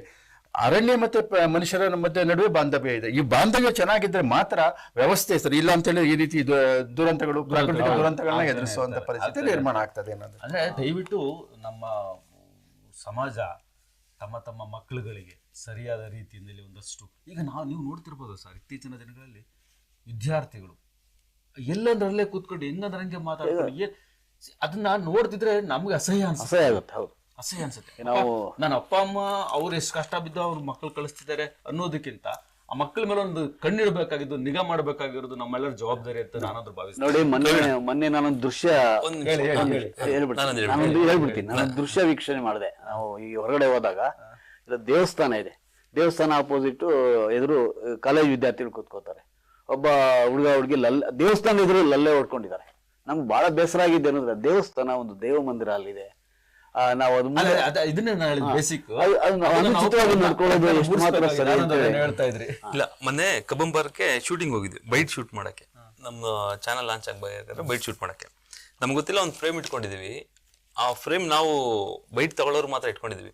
ಹಿಂದ್ಗಡೆ ಎಲ್ಲೋ ಒಂದ್ ಕಡೆ ದೂರದಲ್ಲಿ ಇಬ್ರು ಹುಡುಗ ಹುಡುಗಿ ಇಬ್ರು ಒಬ್ರಿಗೊಬ್ರು ಶುರು ಮಾಡ್ಬಿಟ್ಟಿದ್ದಾರೆ. ಅಂದ್ರೆ ಶುರು ಮಾಡಿದ್ದಾರೆ. ನಮ್ ಕ್ಯಾಮ್ರಾಮನ್ ಕರೀತಾರೆ, ಸಲ್ಲಾಪ ಶುರು ಮಾಡಿದ್ದಾರೆ. ನಮ್ ಕ್ಯಾಮ್ರಾಮನ್ ಕರೀತಾರೆ, ಅಣ್ಣ ಇಬ್ರು ಇಟ್ಕೊಂಬದ ಅಂತ ಹೇಳಿ. ಅಂದ್ರೆ ಏನಾಗಿದ್ದಾರೆ, ಪಬ್ಲಿಕ್ ಅನ್ನ ಭಯನೇ ಇಲ್ಲ. ಆಮೇಲೆ ಸರ್ ಒಂದೇನು ಅಂತಂದ್ರೆ, ಅದು ಕಬ್ಬನ್ ಪಾರ್ಕ್ ಅದೇನೋ ಆ ಪ್ರೇಮಿಗಳು ಅದು ಇದೆ, ಅದು ದೇವಸ್ಥಾನದ ಮುಂದೆ ಈ ರೀತಿ ಆಗ್ಲೇ ತಾವು ಮಾತಾಡ್ತಾ ಇದ್ರಿ ನೋಡಿ. ಇವಾಗ ನಮ್ಗೆ ತುಂಬಾ ಖುಷಿಯಾದಂತ ವಿಚಾರ ಅಂದ್ರೆ, ನಮ್ಮ ಶಿಕ್ಷಕರಿಗೆ ಶಿಕ್ಷಣ ಮಂತ್ರಿಗಳು ಒಂದು ಇದ್ರ ಇನ್ಸೆಂಟಿವ್ ಘೋಷಣೆ ಮಾಡಿದ್ದಾರೆ. ಯಾರಿಗೆ SSLC ನಲ್ಲಿ ಯಾರು ಉತ್ತಮ ಫಲಿತಾಂಶನ ತಂದ್ಕೊಡ್ತೀರಿ, ನಿಮಗೆ ಇನ್ಸೆಂಟಿವ್ ಕೊಡ್ತೀವಿ ಅಂತ. ಇವೆಲ್ಲ ಒಂದು ಉತ್ತಮವಾದ ಬೆಳವಣಿಗೆಗಳೇ ಅಂತ. ಖಂಡಿತವಾಗಿ. ಅದ್ರ ಜೊತೆಗೆ ಸರ್ಕಾರಿ ಶಾಲೆಗಳು ಅವನತಿ ಹೊಂದ್ತಾ ಇರೋ ಇವತ್ತಿನ ಕಾಲದಲ್ಲಿ ನೀವು ಅದ್ರ ಬಗ್ಗೆ ಏನಾದ್ರು ಒಂದಷ್ಟು ನಮ್ಗೆ ಮಾಹಿತಿ ಹಂಚ್ಕೊಳ್ಳಿಕ್ಕೆ ಸಾಧ್ಯ ಆಗುತ್ತಾ? ಖಂಡಿತವಾಗಿ. ಯಾಕಂತ ಹೇಳಿದ್ರೆ ಶಿಕ್ಷಣವೇ ಶಕ್ತಿ. ಅದು ಮನುಕುಲಕ್ಕೆ ಶಿಕ್ಷಣ ಅನ್ನೋದು ಅದ್ರ ನಾನು ಶಿಕ್ಷಣಕ್ಕೆ ಬೇರೆ ಬೇರೆ ಆಯಾಮಗಳಿದೆ. ಅದು ನೈತಿಕ ಶಿಕ್ಷಣ ಇರ್ಬೋದು, ಅಥವಾ ದೈಹಿಕ ಶಿಕ್ಷಣ ಇರ್ಬೋದು, ನಮಗೆ ಪಠ್ಯಗಳ ಶಿಕ್ಷಣ ಇರ್ಬೋದು. ಈ ಎಲ್ಲೋ ಒಂದ್ ಕಡೆಗೆ ನಮ್ಗೆ ಈಗ ಸರ್ಕಾರ ಇತ್ತೀಚಿನ ದಿನಗಳಲ್ಲಿ ಒಂದು ದಶಕದಿಂದ ಈಚೆಗೆ ಸ್ವಲ್ಪ ಮಟ್ಟಿಗೆ ಹೆಚ್ಚಿನ ಒತ್ತನ್ನ ಬಜೆಟ್ನಲ್ಲಿ ಅನುದಾನ ಕೊಡೋದ್ರಿಂದ ಹಿಡಿದು ವ್ಯವಸ್ಥೆಗಳು ಸಾಕಷ್ಟು ಸುಧಾರಣೆ ಆಗ್ತಾ ಇದೆ. ಆದ್ರೆ ಮಧು ಬಂಗಾರಪ್ಪ ಶಿಕ್ಷಣ ಸಚಿವ ಆದ ನಂತರ ಕೆಲವು ವ್ಯವಸ್ಥೆಗಳನ್ನ, ಪರಿಣಾಮಕಾರಿ ವ್ಯವಸ್ಥೆಗಳನ್ನ ತರಲಿಕ್ಕೆ ಪ್ರಯತ್ನ ಮಾಡ್ತಾ ಇದ್ದಾರೆ. ಅದ್ರ ಸಕ್ಸಸ್ ಎಷ್ಟು ಮಟ್ಟಿಗೆ ಆಗ್ತದೋ ಗೊತ್ತಿಲ್ಲ. ನೋಡಿ, ನೀವು ಹೇಳಂಗೆ ಈಗ ಇದಕ್ಕೆ 33% ಅಂಕ ತಗೊಂಡ್ರೆ ಉತ್ತೀರ್ಣ. ಹೌದು. ಇದು ಸಾಕಷ್ಟು ಪ್ರತಿರೋಧನ ಸಚಿವರು ಎದುರಿಸಿದ್ರು ಈ ನಿರ್ಧಾರನ ಮಾಡಿದ ನಂತರ. ಆದ್ರೆ ಶಿಕ್ಷಣ ತಜ್ಞರಿಂದ ಕೆಲವರು ಅದಕ್ಕೆ ಬೆಂಬಲ ಕೊಟ್ಟರು, ಕೆಲವರು ವಿರೋಧ ಮಾಡಿದ್ರು. ಆದ್ರೆ ಹೌದು, ಎಲ್ಲೋ ಒಂದ್ ಕಡೆಗೆ ವಿದ್ಯಾರ್ಥಿಗಳು ತೇರ್ಗಡೆ ಆಗ್ಲಿಲ್ಲ, ನಾನು ಪಾಸ್ ಆಗ್ಲಿಲ್ಲ ಅಂದ ತಕ್ಷಣ ಇವತ್ತು ಎಷ್ಟು ಸೂಕ್ಷ್ಮ ಮನಸ್ಸು ಅಂತ ಹೇಳಿದ್ರೆ, ನಾವು ಕೇಳಿದೀವಿ, ಇವತ್ತು ಫೇಲ್ ಆಗಿದ್ದಕ್ಕೆ ಆತ್ಮಹತ್ಯೆ ಸೂಸೈಡ್ ಮಾಡ್ಕೊಬಿಟ್ರು ಮಕ್ಕಳು. ಅಂದ್ರೆ ಫೇಲ್ ಆಗಿದ್ದಕ್ಕೆ ಅಂತ ಮಾರ್ಕ್ಸ್ ನಾನು ನಿರೀಕ್ಷೆ ಮಾಡಿದ ಅಂಕ ಬರ್ಲಿಲ್ಲ ಅನ್ನೋ ಕಾರಣಕ್ಕೆ ಆತ್ಮಹತ್ಯೆಗೆ ಶರಣಾಗುವಂಥದ್ದು. ಅಂದ್ರೆ ಇಂಥ ವ್ಯವಸ್ಥೆಗಳಿಂದ ಎಲ್ಲೋ ಒಂದ್ ಕಡೆಗೆ ವಿದ್ಯಾರ್ಥಿಗಳನ್ನ ಹೊರಗೆ ತರಬೇಕು ಅನ್ನೋ ಕಾರಣಕ್ಕೆ ಅಂದ್ರೆ ಇವತ್ತಿನ ಒಂದಷ್ಟು ಶಿಕ್ಷಣ ಸಂಸ್ಥೆಗಳಿರ್ತಕ್ಕಂಥ ಅಥವಾ ಶಿಕ್ಷಣ ನಾವು ಏನು ಮಕ್ಕಳಿಗೆ ಹೇರ್ತಾ ಇದೀವಿ, ಅದು ನಿಮ್ಗೆ ಅನಿಸುತ್ತಾ ಅದು ನಾವು ವಿಪರೀತವಾಗಿ ಅವ್ರ ಮೇಲೆ ನಾವು ಪ್ರೆಸರ್ ಆಗ್ತಾ ಇದೀವಿ? ಖಂಡಿತವಾಗಿ. ಮತ್ತೆ ಅಂಕದ ಆಧಾರಿತ ಶಿಕ್ಷಣ ಆಗಬಾರ್ದು. ಎಲ್ಲೋ ಒಂದ್ ಕಡೆಗೆ ಈಗ ಪೋಷಕರಲ್ಲಿ ಏನಾಗಿದೆ ಅಂತ ಹೇಳಿದ್ರೆ, ಈಗ ಅವ್ರು ನೋಡಿ, ಅವ್ರ ಮಗ 98 ತಗೊಂಡ, 99 ತಗೊಂಡ, ನಿನ್ಗೆ 76 ಬಂತು, ನಿನ್ಗೆ 86 ಬಂತು, ಹೋಲಿಕೆ ಮತ್ತೊಬ್ಬರಿಗೆ ಹೋಲಿಕೆ ಮಾಡುವಂಥದ್ದು ಬೇಡ. ಇಲ್ಲಿ ಶಿಕ್ಷಣ ಅನ್ನೋದಕ್ಕೆ ಫಸ್ಟೇ ಉಲ್ಲೇಖ ಮಾಡಿದೆ, ನೈತಿಕ ಶಿಕ್ಷಣ ಅಂತ ಹೇಳ್ಬಿಟ್ಟು. ಅಂಕವೇ ಆಧಾರ ಅಲ್ಲ ಭವಿಷ್ಯಕ್ಕೆ ಅಥವಾ ಪರೀಕ್ಷೆಗೆ. ಹೌದು, ಅಂಕ ತಗೋಬೇಕು, ಆದ್ರೆ ನನಗೆ ಕಡಿಮೆ ಮಾರ್ಕ್ಸ್ ಬಂತು ಅನ್ನೋ ಕಾರಣಕ್ಕೆ ಅವರು ಬೇರೆ ಬೇರೆ ರೀತಿ ಯೋಚನೆ ಮಾಡುವಂಥದ್ದು. ಮತ್ತೆ ಪೋಷಕರು ವಿದ್ಯಾರ್ಥಿಗಳ ಮೇಲೆ ಆ ರೀತಿ ಅಂಕ ಹೆಚ್ಚು ಮಾರ್ಕ್ಸ್ ತಗೋಬೇಕು ಅನ್ನೋಂಥ ಒತ್ತಡ ಹಾಕುವಂಥದ್ದು ಇವತ್ತಿನ ಪರಿಸ್ಥಿತಿನಲ್ಲಿ ಅನಿವಾರ್ಯ. ಯಾಕಂದ್ರೆ ಮೆರಿಟ್ ಇದ್ರೆ ನಿಮಗೆ ಮುಂದಿನ ಇದಕ್ಕೆ ಸೀಟ್ ಸಿಗುವಂಥದ್ದು ಅಥವಾ ಇನ್ನೊಂದು. ಹಾಗಿದ್ರು ಎಲ್ಲೊಂದ್ ಕಡೆಗೆ ಪೋಷಕರು ಸ್ವಲ್ಪ ಮಟ್ಟಿಗೆ ಮಕ್ಕಳ ಬಗ್ಗೆ ಆಯ್ಕೆನ ಮಕ್ಕಳಿಗೆ ಬಿಡೋದ್ರ ಬದಲು ನೀವು ಅರ್ಥ ಮಾಡಿಸಿ ಅವ್ರಿಗೆ ಮುಂದೆ ಜೀವನಕ್ಕೆ ಏನ್ ಬೇಕಾಗುತ್ತೆ. ಈಗ ನೋಡಿ ಇಲ್ಲೇ ನೋಡಿ, ಖಾಲಿ ಇವೆ BE ಸೀಟುಗಳು. ಅಂದ್ರೆ ನೀವು ಅಷ್ಟು ಕಾಲೇಜ್ಗಳನ್ನ ಪ್ರಾರಂಭ ಮಾಡ್ಬಿಟ್ಟಿದ್ದೀರಿ. ನಾಯಿ ಕೊಡೆ ತರ BE ಕಾಲೇಜ್ ಅಂತ ಅಂದ್ರೆ ನಾಯಿ ಕೊಡೆ ತರ ಆಗೋಗ್ಬಿಟ್ಟಿದೆ. ಈಗ ಔಟ್ ಕಮಿಂಗ್ ಎಷ್ಟು ಬರ್ತಾ ಇದೆ, ಔಟ್ ಎಷ್ಟು ಬರ್ತದೆ, ಇನ್ಕಮಿಂಗ್ ಯಾರು ಒಂದಿದ್ರ ಬಗ್ಗೆ ಯಾರು ಚರ್ಚೆಗಳು ಮಾಡ್ತಾ ಇಲ್ಲ. ಯಾರಿದ್ರು ನನ್ನ ಮಗ BE ಮಾಡ್ತಿದ್ದಾನೆ, ಇದ್ರ ಬಗ್ಗೆ ತಾವು ಏನ್ ಹೇಳಲಿಕ್ಕೆ ಇಷ್ಟಪಡ್ತೀರಾ? ಇಲ್ಲ, ಅಂದ್ರೆ ಇದು ಒಂದು ಲಾಬಿ. ಶಿಕ್ಷಣ ಕ್ಷೇತ್ರದಲ್ಲಿ ದೊಡ್ಡ ಪ್ರಮಾಣದಲ್ಲಿ ಲಾಬಿ ಇದೆ. ಮತ್ತೆ ಬಹುತೇಕ ಇಂಜಿನಿಯರಿಂಗ್ ಕಾಲೇಜ್, ಮೆಡಿಕಲ್ ಕಾಲೇಜ್ ಅಥವಾ ಈ ರೀತಿ ಉನ್ನತ ಶಿಕ್ಷಣ ಸಂಸ್ಥೆಗಳನ್ನ ಹೊಂದಿರುವಂತವರು ಬಹುತೇಕ ರಾಜಕಾರಣಿಗಳು, ಉದ್ಯಮಿಗಳು. ಸರ್ಕಾರನ ನಿಯಂತ್ರಣ ಮಾಡುವಲ್ಲಿ ಅವರು ಸಕ್ಸಸ್ ಆಗಿದ್ದಾರೆ. ಈಗಲ್ಲ, ನಾವು ದಶಕಗಳಿಂದ ನೋಡ್ಕೊಂಡು ಬರ್ತಾ ಇದ್ದೀವಿ. ಖಾಸಗಿ ಶಿಕ್ಷಣ ಸಂಸ್ಥೆ, ಖಾಸಗಿ ಅಂದ್ರೆ ಶಿಕ್ಷಣ ಅವ್ರದ್ದೇ ಇದೆ. ನಿಮ್ಗೆ ಇಲ್ಲಿ ಸರ್ಕಾರ ಯಾವುದೇ ರೀತಿಯ ಒಂದು ನಿರ್ಧಾರ ತೆಗೆದುಕೊಳ್ಳಿಕ್ಕೆ, ಕಠಿಣವಾದ ನಿರ್ಧಾರ ತೆಗೆದುಕೊಳ್ಳಿಕ್ಕೆ, ಅಥವಾ ನೀವು ನೋಡಿ ಈ ವರ್ಷನೇ ನಿಮ್ಗೆ ನೀವಾಗಲೇ ಕಾಲೇಜ್ ಖಾಲಿ ಹೊಡಿತಾ ಇದ್ದೇವೆ, ಯಾರು ಇಂಜಿನಿಯರಿಂಗ್ ಹೋಗ್ತಾ ಇಲ್ಲ. ಹೌದು, ಇಲ್ಲ. ಅಂದ್ರೆ ನಮ್ಗೆ ಪೋಷಕರಲ್ಲಿ ಏನಾಗಿದೆ ಅಂದ್ರೆ ನಮ್ಮ ಮಗ ಇಂಜಿನಿಯರಿಂಗ್ ಆಗ್ಬೇಕು, ನಮ್ಮ ಮಗ ಮೆಡಿಕಲ್ ಓದ್ಬೇಕು, ವೈದ್ಯರೇ ಆಗ್ಬೇಕು, ಈ ರೀತಿನಲ್ಲಿ ಸಾವಿರಾರು ಕೋರ್ಸ್ಗಳಿದೆ. PUC ನಂತರದ ಕೋರ್ಸ್ಗಳು ನೀವು ಪಟ್ಟಿ ಹೋದ್ರೆ ಬೇಕಾದಷ್ಟಿದಾವೆ. ಆಯ್ಕೆ ಮಾಡಿದ್ರೆ ನಾವು ಎಡುತ್ತಾ ಇದೀವಿ, ಆಯ್ಕೆನಲ್ಲಿ ಎಡುತ್ತಾರ ಅಂತ ನಮ್ಗೆ ಎಲ್ಲೋ ಒಂದ್ ಕಡೆಗೆ ವಿದ್ಯಾರ್ಥಿಗಳಿಗೆ ಒಂದು ಮಾರ್ಗದರ್ಶನದ ಕೊರತೆ ಇದೆಯಾ ಅಂತ ಅನ್ನಿಸ್ತಾ ಇದೆ. ಯಾಕಂತ ಹೇಳಿದ್ರೆ ಈಗ ಓದಿ ಮಾರ್ಕ್ಸ್ ತಗೊಳ್ಳಿ ಅಂತ ಹೇಳಿ ಹೇಳುವಂತದ್ದು ಒಂದು, ಮತ್ತೆ ಭವಿಷ್ಯದ ಆಯ್ಕೆಗಳು ಹೇಗಿರ್ಬೇಕು ಅನ್ನೋದ್ರ ಬಗ್ಗೆ ಅವರಿಗೆ ನಾವು ತಿಳುವಳಿಕೆ ಕೊಡುವಂತ ಒಂದು ಸ್ಪಷ್ಟ ಉದಾಹರಣೆ ಕೊಡ್ಬೇಕು ಅಂತ ಅಂದ್ರೆ CET ಬಗ್ಗೆ ಆಗಿರ್ಬೋದು, JEE, ಎಷ್ಟು ಇನ್ಸ್ಟಿಟ್ಯೂಷನ್ಗಳಿದಾವೆ. ನಾವು ಟ್ರೈನಿಂಗ್ ಕೊಡ್ತೀವಿ ಅಂತ. ಅದೇ ಇದನ್ನ ಹೊರತುಪಡಿಸಿ ಬೇರೆ ಯಾವ್ದಾದ್ರು ಈ ತರದ್ದು ವ್ಯವಸ್ಥೆಗಳನ್ನ ಯಾವ್ದು ಒಂದು ಶಿಕ್ಷಣ ಸಂಸ್ಥೆ ಇದಕ್ಕೆ ಒಂದು ಕಾರಣ ಇದೆ. ಏನು ಅಂತಂದ್ರೆ ಈಗ ಏನಾಗಿದೆ, ಈ CET ಆಮೇಲೆ ಈ ವಿಶೇಷ ತರಬೇತಿ ಇವೆಲ್ಲ ಇದೆಯಲ್ಲ, ಇವೆಲ್ಲ ನಗರ ಪಟ್ಟಣಗಳಿಗೆ ಮಾತ್ರ ಸೀಮಿತವಾಗಿದೆ. ಹಳ್ಳಿಗಳೆಲ್ಲ ಡಿಸೆಂಟ್ರಲೈಸ್, ವಿಕೇಂದ್ರೀಕರಣ ಆಗಿಲ್ಲ. ಆಮೇಲೆ ನೀವು ಹೇಳಿದ್ರೆ ಮಾರ್ಗದರ್ಶನ ಇಲ್ಲ. ವಿದ್ಯಾರ್ಥಿಗಳು ಗ್ರಾಮೀಣ ವಿದ್ಯಾರ್ಥಿಗಳು ಒಳ್ಳೆ ಸಂಖ್ಯೆ, ಒಳ್ಳೆ ಸಾಧನೆ ಮಾಡ್ತಾರೆ. ಆದ್ರೆ ಅವ್ರಿಗೆ ನಗರದಲ್ಲಿ ಕರ್ಕೊಂಡ್ಬಂದು ತರಬೇತಿ ಕೊಟ್ಟು ಅವ್ರನ್ನ ಒಂದು ಸೀಟ್ ಕೊಡಿಸುವಂತ ವ್ಯವಸ್ಥೆ ಜಿಲ್ಲಾ ಮಟ್ಟದಲ್ಲಿ ಆಗ್ತಾ ಇಲ್ಲ. ಅದಾಗಬೇಕು. ಈಗ ಇಲ್ಲ, ತರಬೇತಿ ಅನ್ನೋದು ಜಿಲ್ಲಾ ಮಟ್ಟಕ್ಕೆ ವಿಸ್ತರಣೆ ಆಗಬೇಕು. ಆಮೇಲೆ ನೀವು ಹೇಳಿದ ಫಲಿತಾಂಶ ಹೆಚ್ಚಿಸುವ ಮಾಡೋ ದೃಷ್ಟಿಯಿಂದ ಒಳ್ಳೇದು. ವಿಶೇಷವಾಗಿ ಸರ್ಕಾರ ಈಗ ರಾಯಚೂರು, ಬೀದರ್, ಆಮೇಲೆ ಯಾದಗಿರಿ ಇಂಥ ಜಿಲ್ಲೆಗಳ ಕಡೆ ಹೆಚ್ಚು ಗಮನ ಕೊಡಬೇಕು. ಆಮೇಲೆ ಇದು ಜಿಲ್ಲಾ ಸಚಿವರು, ಆಮೇಲೆ ಜಿಲ್ಲಾ ಶಿಕ್ಷಣಾಧಿಕಾರಿಗಳು ಇವರನ್ನು ಹೊಣೆಗಾರನ ಮಾಡಿ ಬೆಳೆಸಬೇಕು. ಆಮೇಲೆ ಅದರ ಜೊತೆಗೆ ತಾಂತ್ರಿಕ ಮತ್ತೆ ಇದೇನು ಬೇರೆ ಬೇರೆ ಕೋರ್ಸ್ಗಳಿದೆ, ಅದ್ರ ಬಗ್ಗೆ ಜಿಲ್ಲಾ ಮಟ್ಟದಲ್ಲಿ ಹೆಚ್ಚು ಪ್ರಚಾರ ಆಗಬೇಕು. ಆಮೇಲೆ ಪರೀಕ್ಷೆಗಳು ಅಲ್ಲಲ್ಲೇ ಆಗುವ ತರ ವ್ಯವಸ್ಥೆ. ಕೆಲವು ಕಡೆ ಈಗ CET ಇದೆಲ್ಲ ಆಗ್ತಾ ಇದೆ, ಆದ್ರೆ ಅದು ಕೂಡ ಎಲ್ಲೋ ಹುಬ್ಬಳ್ಳಿ, ಕಲಬುರಗಿ, ಮಂಗಳೂರು, ಇದು ಮೈಸೂರು, ಬೆಂಗಳೂರು ಇಂಥ ಕಡೆ ಆಗ್ತಾ ಇದೆ. ಇನ್ನು ಜಿಲ್ಲಾ ಮಟ್ಟದಲ್ಲಿ ಅದನ್ನು ಸ್ವಲ್ಪ ಹೆಚ್ಚು ಆದಷ್ಟು ಒಳ್ಳೇದು. ಈ ಜೊತೆಗೆ ಏನಾಗುತ್ತಂದ್ರೆ, ಈ ಯಾರು ನಿಜವಾದ ಪ್ರತಿಭಾವಂತ ವಿದ್ಯಾರ್ಥಿಗಳು ಅವ್ರಿಗೆ ಎಷ್ಟು ತೊಂದರೆ ಇದೆ, ಅವರನ್ನು ಗುರುತಿಸಿ ಅವ್ರಿಗೆ ಸೀಟು ಸಿಗುವಂತ ವ್ಯವಸ್ಥೆ ಅದಾಗಬೇಕು. ಯಾಕಂದ್ರೆ ಅನೇಕರು ಮುಂದೆ ಬರೋದಿಲ್ಲ, ಗೊತ್ತಿಲ್ಲ ಅವ್ರಿಗೆ ಏನ್ ಮಾಡ್ಬೇಕು ಅದು ಅಂತ. ಅದಕ್ಕೇನು ಅಂತಂದ್ರೆ, ಈಗ ಒಂದು ನನ್ನ ಸಲಹೆ ಏನು ಅಂತಂದ್ರೆ, ಹೈಸ್ಕೂಲಲ್ಲಿ ಈಗ ಶಾಲಾ ಮಟ್ಟದಲ್ಲೇ ಇದ್ರ ಬಗ್ಗೆ ಮುಂದಿನ ಉನ್ನತ ಶಿಕ್ಷಣದ ಬಗ್ಗೆ ಮಕ್ಕಳಿಗೆ ಏನಾದ್ರು ಆಗಾಗ ರಜೆ ಸಮಯದಲ್ಲೋ ಏನಾದ್ರು ತರಬೇತಿ ಕೊಟ್ಟರೆ ತುಂಬಾ ಒಳ್ಳೇದೇನೋ. ಅವ್ರು ಮುಂದೆ ಸಿದ್ಧವಾಗ್ತಾರೆ. ಇಲ್ಲಾಂದ್ರೆ ಅವ್ರಿಗೆ SLC ನಂತರ ಮುಂದೇನು ಅಂತ ಅನೇಕರು ಗೊತ್ತಿರಲ್ಲ. ಇಲ್ಲ, ನೀವು ಹೇಳಿದಾಗ ಒಂದು ಸಕಾರಾತ್ಮಕ ಬೆಳವಣಿಗೆ ಏನು ಅಂತ ಹೇಳಿದ್ರೆ, ಅದಕ್ಕಿಂತ ಮುಂಚೆ ನಾನು ನಿಮ್ಮ ವಿಶ್ವಂ ಬಗ್ಗೆ ಹೇಳಲಿಕ್ಕೆ ಇಷ್ಟಪಡ್ತೇನೆ. ವೈಚಾರಿಕ ವಾಹಿನಿ ಅಂತ. ಹೌದು, ಖಂಡಿತವಾಗಿ ಚಾನಲ್ಗಳು ಬೇಕಾದಷ್ಟಿದಾವೆ.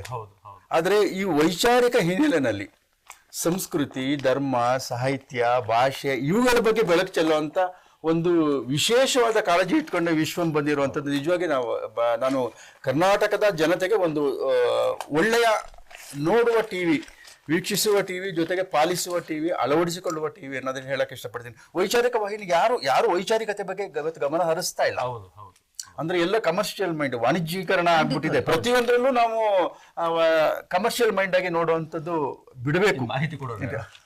ಹಾಗಾಗಿ ಅದನ್ನ ಹೇಳಕ್ ಬಿಡ್ತೀನಿ. ಮತ್ತೆ ನೀವಾಗ್ಲೇ ಉಲ್ಲೇಖ ಮಾಡಿದ್ರಿ, ಹೌದು, ನಮ್ಗೆ ಉನ್ನತ ಶಿಕ್ಷಣಕ್ಕೆ ಹೋಗ್ಲಿಕ್ಕೆ ಅವ್ರಿಗೆ ಆಯ್ಕೆ ಮಾಡ್ಕೊಡ್ಬೇಕು. ನಮ್ಗೆ SSLC ನಾವೆಲ್ಲ ಓದುವಾಗ ನಮ್ಗೆ ಮುಂದೆ ಏನು ಒಟ್ಟು ಡಿಗ್ರಿ ಮಾಡ್ಬೇಕಷ್ಟೇ, ಒಂದು BA ಆದ್ರೆ ಮುಗೀತು ಅಂತ. ಇವತ್ತು ಡಿಗ್ರಿಗಳಿಗೆ ಏನು ವ್ಯಾಲ್ಯೂ ಇಲ್ಲ. ಡಬಲ್ ಡಿಗ್ರಿ ಮಾಡಿದಂಥವ್ರು ಇವತ್ತು ಯಾವುದೋ ಬೇರೆ ಬೇರೆ ಸಣ್ಣ ಪುಟ್ಟ ಕೆಲಸ ಮಾಡುವಂತ ಪರಿಸ್ಥಿತಿ ಇದೆ. ನಿಮ್ಗೆ ಆಯ್ಕೆ ಹೇಳಿದಲ್ಲ, ಈಗ ಕೆಲವು ಚಾನಲ್ಗಳು, ಕೆಲವು ಪತ್ರಿಕೆಗಳು, ಕೆಲವು ಸಂಸ್ಥೆಗಳು ಒಂದು ಎಜುಕೇಶನ್ ಫೇರ್ ಅಂತ ಮಾಡ್ತಾ ಇದ್ದಾರೆ. ನಾವು ಅದನ್ನ ನೋಡ್ತಾ ಇದ್ವಿ, ಬೇರೆ ಬೇರೆ ಕಡೆ ಆಗ್ತಾ ಇರ್ತಾರೆ. ಅಂತ ಕಡೆಗೆ ಸ್ಟೂಡೆಂಟ್ಸ್ ನ ಇನ್ವೈಟ್ ಮಾಡ್ತಾರೆ, ಬನ್ನಿ ನೀವು ಬಂದು ನಿಮ್ಮ ಆಯ್ಕೆ ಮಾಡ್ಕೊಳ್ಳಿ. ಅಂದ್ರೆ ಯಾವ ಕೋರ್ಸ್ ಆಯ್ಕೆ ಅಷ್ಟೇ ಅಲ್ಲ, ಆ ಕೋರ್ಸ್ ಇಂದ ಮುಂದೆ ಏನಾಗ್ತದೆ ನಿಮ್ಮ ಬದುಕಿನಲ್ಲಿ, ಯಾವ ಕೋರ್ಸ್ ಆಯ್ಕೆ ಮಾಡೋದು ನಗರ ಮಟ್ಟಕ್ಕೆ ಸೀಮಿತ. ಈ ರೀತಿಯಲ್ಲಿ ಎಜುಕೇಟ್ ಮಾಡುವಂತ ಒಂದು ಪ್ರಯತ್ನ ಅದು ಸಕಾರಾತ್ಮಕ ಬೆಳವಣಿಗೆ ಅಂತ ಹೇಳ್ಬೋದು. ಅದು ಕೂಡ ನಗರ ಮಟ್ಟಕ್ಕೆ ಸೀಮಿತ ಆಗಿದೆ. ನಗರದಲ್ಲಿ ಹೆಚ್ಚು ಇದು ಪ್ರಚಾರ ಮಾಡ್ತಾರೆ. ಅದು ಗ್ರಾಮೀಣ ಮಟ್ಟಕ್ಕೆ, ಜಿಲ್ಲಾ ಮಟ್ಟಕ್ಕೆ, ಗ್ರಾಮೀಣ ಮಟ್ಟಕ್ಕೆ ನಿಮ್ಮ ಗಮನ ಸೆಳೆದಂತ ವಿಶೇಷ ಸುದ್ದಿ ಏನಿದೆ? ಗಮನ ಸೆಳೆದ ವಿಶೇಷ ಸುದ್ದಿ ಅಂದ್ರೆ ಟೊಮೊಟೊ ರೇಟ್ ಈಗ 100-150 ರೂಪಾಯಿವರೆಗೂ ದಾಟಿದೆ. ಅಂದ್ರೆ ಈಗ ಒಂದು 7-8 ದಿನಗಳಿಂದ ಏರ್ಕೊಂಡ್ ಬರ್ತಾ ಇದೆ. ಕಾರಣ ಏನು ಅಂತಂದ್ರೆ, ಇದು ಬಂದು ಟೊಮೊಟೊ ಸೀಸನ್ ಅಲ್ಲ. ಇನ್ನೂ ಒಂದು ತಿಂಗಳು ಟೊಮೊಟೊ ಸೀಸನ್ ಯಾವ್ದಿಲ್ಲ. ಇದು ಎಲ್ಲಿವರೆಗೂ ಹೋಗುತ್ತೆ ಅಂದ್ರೆ, ಏನಿಲ್ಲ ಅಂದ್ರೆ ಒಂದು 150 ರೂಪಾಯಿ 200 ರೂಪಾಯಿವರೆಗೂ ಗಡಿ ದಾಟುತ್ತೆ ಇನ್ನೊಂದು ವಾರದ 15 ದಿನದಲ್ಲಿ. ಯಾಕೆಂದ್ರೆ ಈಗ ಬೆಳೆ ಯಾಕೆ ಬರಲ್ಲ ಅಂದ್ರೆ, ಈಗ ಹಿಮ ಬೆಳೆ ಅಂತ ಒಂದು ಟೈಮು, ಆಮೇಲೆ ನಮ್ಗೆ ಜಾಸ್ತಿ ಉತ್ಪಾದನೆ ಆಗ್ತಾ ಇಲ್ಲ. ಇದು ರೇಟ್ ಜಾಸ್ತಿ ಆಗ್ತಾ ಇರೋದು ಅದೊಂದಿದೆ. ಆಮೇಲೆ ಮೊನ್ನೆ ಇಲ್ಲಿ ಇನ್ನೊಂದು ಟೊಮೆಟೊದ ವಿಶೇಷ ಹೇಳ್ತೀನಿ ನೋಡಿ. ಟೊಮೆಟೊ, ಈರುಳ್ಳಿ ಇವೆಲ್ಲ ಜನರಿಗೆ ನಿತ್ಯ ಅತ್ಯಗತ್ಯವಾಗಿ ಬಳಸುವಂತ ಅವಶ್ಯಕತೆ ಇಲ್ಲದೆ ಅವರ ದೈನಂದಿನ ಆಹಾರ ಇದು ಇರುವುದಿಲ್ಲ. ಎಸ್ಪೆಷಲಿ ಏನು ಅಂತಂದ್ರೆ ಟಾಪ್ ಅಂತ ಕರೀತಾರೆ. ಟಾಪ್ ಅದು ಹೌದು. ಟೊಮೊಟೊ, ಆನಿಯನ್, ಪೊಟ್ಯಾಟೊ ಇವು ಮೂರು ಇರಲೇಬೇಕು. 3 ಅಡಿಗೆಗೆ ಮಸ್ಟರ್ಡ್ ಶುಡ್ ಬೇಕೇ ಟಾಪ್. ಆಮೇಲೆ ಅದು ನಾವು ನಮ್ಮ ಪರಿಭಾಷೆಯಲ್ಲಿ ಟಿಒಪಿ ಟಾಪ್, ಟೊಮೆಟೊ, ಆನಿಯನ್, ತರಕಾರಿ ವಿಚಾರ ಬಂದಾಗ. ಆಮೇಲೆ ವಿಶೇಷ ಏನು ಅಂತಂದ್ರೆ ಈಗ ನಮಗೆ ನಮ್ಮಲ್ಲಿ ಟೊಮೆಟೊ ಉತ್ಪಾದನೆ ಚೆನ್ನಾಗಿದೆ. ಆದ್ರೆ ನಮ್ಗೆ ಆಂಧ್ರ ಅಂದ್ರೆ ಈ ಕಡೆ ಪೆನುಗೊಂಡ ಕಡೆಯಿಂದ, ಆಮೇಲೆ ಮದನಪಲ್ಲಿ ಕಡೆಯಿಂದ ಚಿಂತಾಮಣಿ ಮಾರ್ಕೆಟ್ ಬರುತ್ತೆ. ಚಿಂತಾಮಣಿಯಲ್ಲಿ ಯಾವ ರೀತಿ ಡಿಸೈಡ್ ಆಗುತ್ತೆ, ಅಲ್ಲಿ ಕಡಿಮೆ ಬಂದು ಅಲ್ಲಿ ಏನಾಗುತ್ತೆ ಅಂದ್ರೆ ಬೇರೆ ಬೇರೆ ಬೇರೆ ಬೇರೆ ಕಡೆ ಅಲ್ಲಿ ಬಂದು ತಗೊಂಡೋಗ್ತಾರೆ. ಬೆಂಗಳೂರಿಗೆ ಬಂದು ಪೂರೈಕೆ ಕಡಿಮೆ ಆಗ್ತಾ ಇದೆ. ಬೆಂಗಳೂರಲ್ಲಿ ಹೆಚ್ಚು ಅದು ಬೇಡಿಕೆ ಇರೋದ್ರಿಂದ ಈಗ ಸಮಸ್ಯೆ ಏನಂದ್ರೆ ಈ ದಲ್ಲಾಳಿಗಳಿಗೆ ಒಳ್ಳೆ ಲಾಭ. ಬೇಕಾದಷ್ಟು ಈಗ ಬೆಳೆಗಾರರಿಗೂ ಲಾಭ ಇಲ್ಲ, ಆಮೇಲೆ ಖರೀದಿ ಮಾಡೋ ಗ್ರಾಹಕರಿಗೂ ಲಾಭ ಇಲ್ಲ. ದಲ್ಲಾಳಿಗಳಿಗೆ ಮಧ್ಯ ಮಾರಾಟಗಾರ ಇರ್ತಾರೆ, ಅವ್ರಿಗೂ ಒಳ್ಳೆ ಲಾಭ ಇದೆ. ಹೀಗಾಗಿ ಸರ್ಕಾರ ಏನ್ ಮಾಡ್ಬೇಕಂದ್ರೆ APMC ಮುಖಾಂತರ ಈಗ ಕೆಲವು ಬೆಳೆಗಳನ್ನ ಏನು ಖರೀದಿ ಮಾಡಿ ಇದು ಮಾಡ್ತಾರಲ್ಲ, ಅದು ಹೆಚ್ಚು ಖರೀದಿ ಮಾಡಿ ಸರ್ಕಾರನೇ ರಿಲೀಸ್ ಮಾಡ್ಬೇಕು. ಈಗ ಹಿಂದೆ ಎಲ್ಲ APMC ನೆಫೆಡ್ ಮುಖಾಂತರ ಎಲ್ಲ ಅಲ್ಲಲ್ಲೇ ಪೂರೈಸ್ತಿದ್ದಾರೆ. ಈಗಲೂ ಈರುಳ್ಳಿ ಮತ್ತೆ ಇದು ಯಾವುದು ಇದೆ ವ್ಯವಸ್ಥೆ ಇದೆ, ಅದು ತುಂಬಾ ಕಷ್ಟ. ಅದು ಇನ್ನು ಈಗ ನೀವು ಹೇಳಿದ್ರಿ ಮಧ್ಯವರ್ತಿಗಳು ಅಂತ, ಆ ಮಧ್ಯವರ್ತಿಗಳಿಗೆ ಕಡಿವಾಣ ಹಾಕ್ಲಿಕ್ಕೆ ಬಹುಶಃ ಸಾಧ್ಯನೇ ಇಲ್ಲ. ಹೇಳ್ತೀನಿ ಯಾಕೆ ಅಂತಂದ್ರೆ ನೋಡಿ, ಈಗ ಸರ್ಕಾರ ಏನ್ ಮಾಡ್ತು, ಅಲ್ಲಲ್ಲೇ ಒಂದಷ್ಟು ರೈತ ಮಾರುಕಟ್ಟೆ ಅಂತ ಮಾಡಿದೆ, ರೈತ ಪ್ರಾಂಗಣಗಳು ಅಂತ ಮಾಡಿದೆ. ಅದ್ ಯಾವ ಉದ್ದೇಶಕ್ಕೆ ಮಾಡಿದ್ರು ಅದನ್ನ ಅಂತ ಅಂದ್ರೆ, ರೈತರು ತಾವು ಬೆಳೆದಿರ್ತಕ್ಕಂಥ ಬೆಳೆನ ನಾಳೆ ಬೆಳೆಗೆ ತಂದು ಅವರೇ ಸ್ವತಃ ಮಾರಾಟ ಮಾಡಿ ಹೋಗ್ಬೇಕು, ನೇರವಾಗಿ ಗ್ರಾಹಕರಿಗೆ ಹೋಗಿ ಸೇರಿಸ್ಬೇಕು, ಜೊತೆಗೆ ಅಲ್ಲಿ ಬರ್ತಕ್ಕಂಥ ಅತಿ ಹೆಚ್ಚು ಲಾಭನ ರೈತನೇ ಪಡಿಬೇಕು ಅನ್ನೋ ಒಂದು ಕಾನ್ಸೆಪ್ಟ್ ಮಾಡಿದ್ರು. ಮತ್ತೆ ಅಲ್ಲಿ ಹಿಂದೆಗಡೆಯಿಂದ ಕಾಣದ ಕೈಗಳು ಏನ್ ಮಾಡ್ತವೆ, ಲಾಭಿ ಇದೆ. ಹೌದು, ಅಲ್ಲ ಅಲ್ಲಿ ಕೂತ್ಕೊಂಡು ಮಾರಾಟ ಮಾಡ್ತಾ ಇರ್ತಕ್ಕಂಥವ್ರು ಅದೇ ಮಧ್ಯವರ್ತಿಗಳು. ನಮ್ಮ ನಾನು ಕಣ್ಣು ಮುಂದೆ ನೋಡಿರ್ತಕ್ಕಂಥದ್ದು, ರೈತರು ಹೋದ್ರೆ ತೆಗೆದು ಆಚೆ ಬಿಸಾಕ್ತಾರೆ. ಇಷ್ಟು ದೌರ್ಜನ್ಯ, ದಬ್ಬಾಳಿಕೆ ಪ್ರತಿ ಮಾರ್ಕೆಟ್ ಅಲ್ಲೂ ನಡೀತಾ ಇದೆ. ಅಲ್ಲಿರ್ತಕ್ಕಂಥ ವ್ಯವಸ್ಥೆ ಸರಿ ಹೋಗಲ್ಲ. ಯಾಕೆ ಅಂತ ಅಂದ್ರೆ, ಮಾರುಕಟ್ಟೆನಲ್ಲಿ ಇರ್ತಕ್ಕಂಥ ಇನ್ಸ್ಪೆಕ್ಟರ್ ಯಾರೇ ಆಗಿರ್ಬೋದು, ಅವರು ಆ ಸಂಸ್ಥೆಗೆ ಸಂಬಂಧಪಟ್ಟವರು, ಅವರ ಇನ್ವಾಲ್ವ್ಮೆಂಟ್ ಜಾಸ್ತಿ ಇದೆ. ಅಲ್ಲಿ ಒಬ್ಬ ಮಧ್ಯವರ್ತಿ ಮೇಲೆ ಬರ್ಲಿಕ್ಕೆ ಅವರ ಇನ್ವಾಲ್ವ್ಮೆಂಟ್ ಜಾಸ್ತಿ ಇದೆ. ಇಲ್ಲಿ ಕೃಷಿ ಇಲಾಖೆ ಅಧಿಕಾರಿಗಳು, ಬೇರೆ ಬೇರೆ ಇಲಾಖೆಗಳು, ವ್ಯಾಪಾರಿಗಳ ಈ ದಲ್ಲಾಳಿಗಳ ಮಧ್ಯೆ ಒಂದು ಇದಿರುತ್ತೆ, ಅಂಡರ್ಸ್ಟ್ಯಾಂಡಿಂಗ್ ಇರುತ್ತೆ. ಹಾಗಾಗಿ ಅವ್ರೇನ್ ಮಾಡ್ತಾರೆ, ಅದನ್ನ ಕಠಿಣ ಕ್ರಮ ಕೈಗೊಳ್ಳಿಕ್ಕೆ ಹೋಗಲ್ಲ ಜಿಲ್ಲಾ ಮಟ್ಟದಲ್ಲಿ. ಇಲ್ಲಿ ರಾಜ್ಯ ಮಟ್ಟದಲ್ಲಿ ಇದು ಗಮನ ಸೆಳೆಯೋದು ಯಾವಾಗಾದ್ರೂ ದರ ಹೆಚ್ಚಾದಾಗ. ಇಲ್ಲ ಮತ್ತೆ ಇನ್ನೊಂದು ವಿಷಯ ನೋಡಿ, ಈಗ ನಾವು ಈರುಳ್ಳಿನ ರಸ್ತೆಗೆ ಸುರಿದ್ರು, ಆಲೂಗಡ್ಡೆನ ರಸ್ತೆಗೆ ತುರಿದ್ರು, ಟೊಮೆಟೊನ ರಸ್ತೆಗೆ ಸುರಿದ್ರು.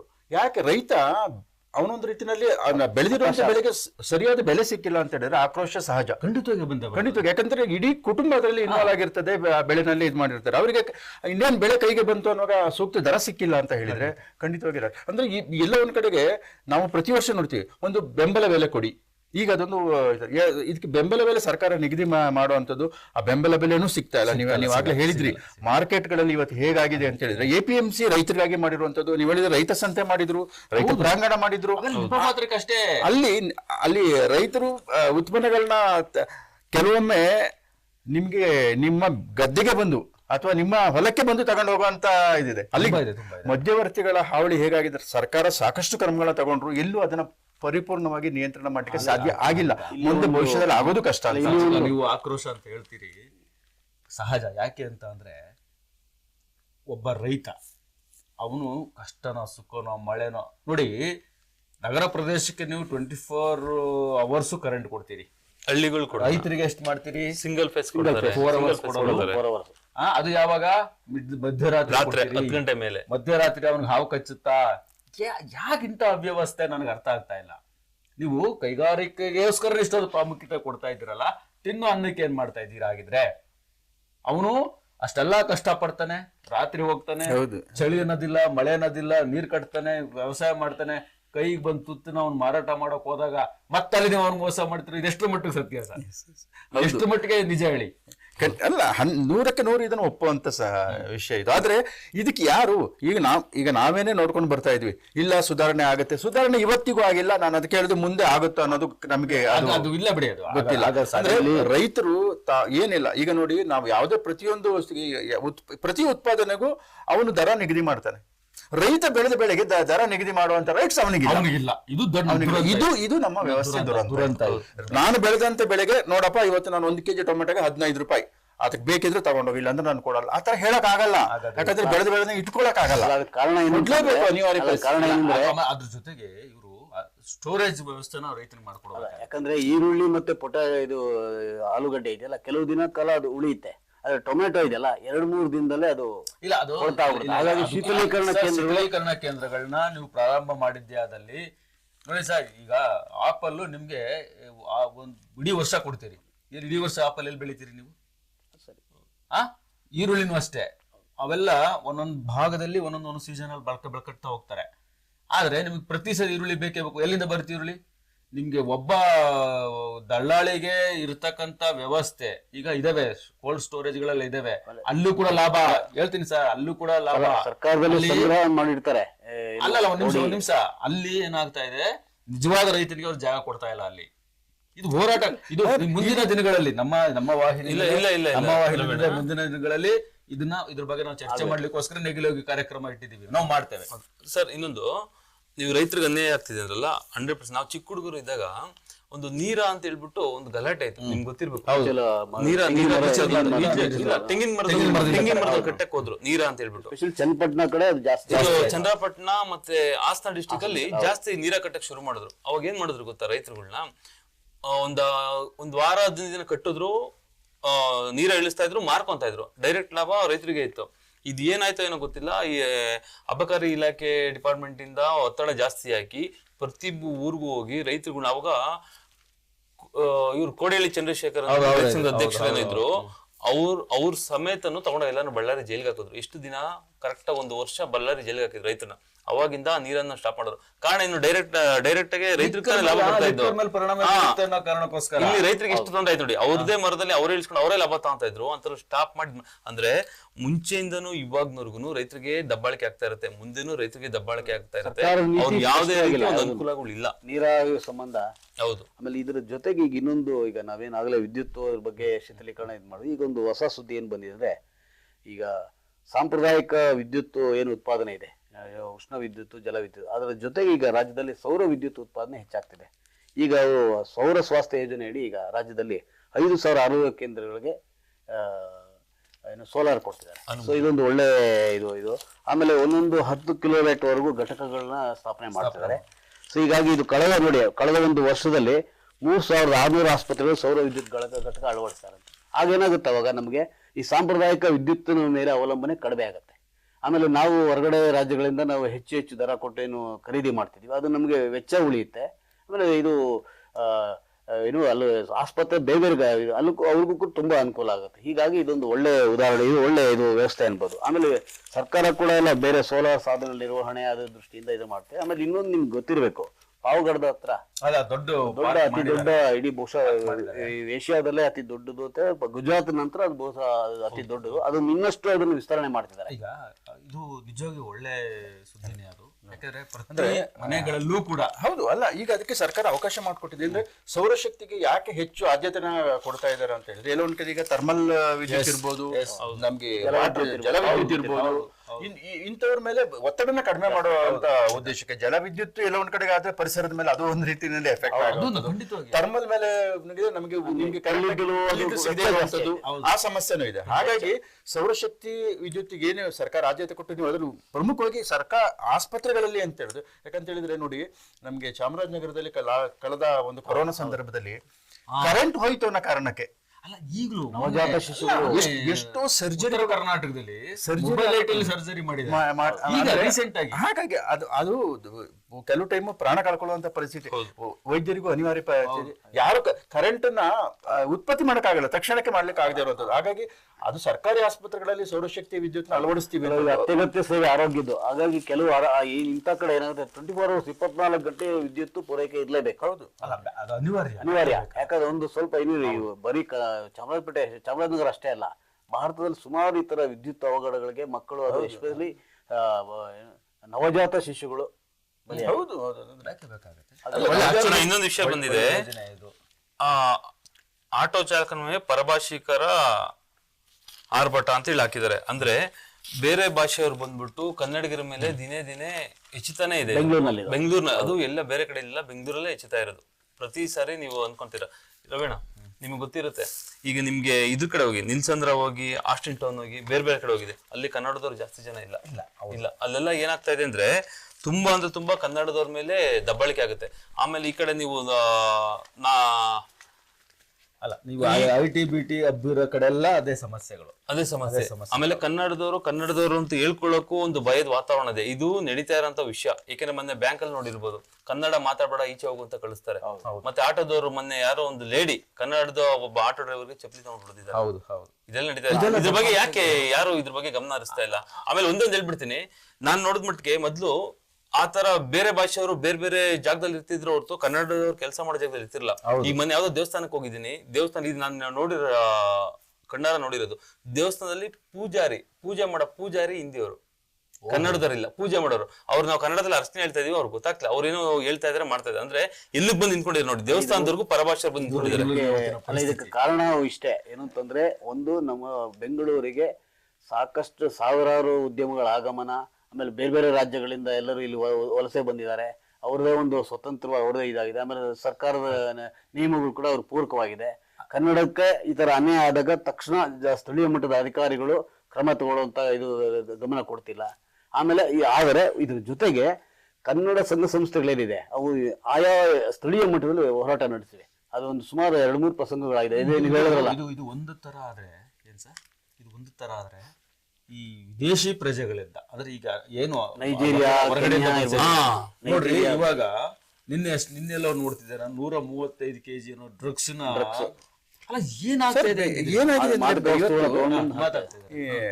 ಬೆಂಗಳೂರು ಸರ್ವಜನಾಂಗದ ಶಾಂತಿಯ ತೋಟ.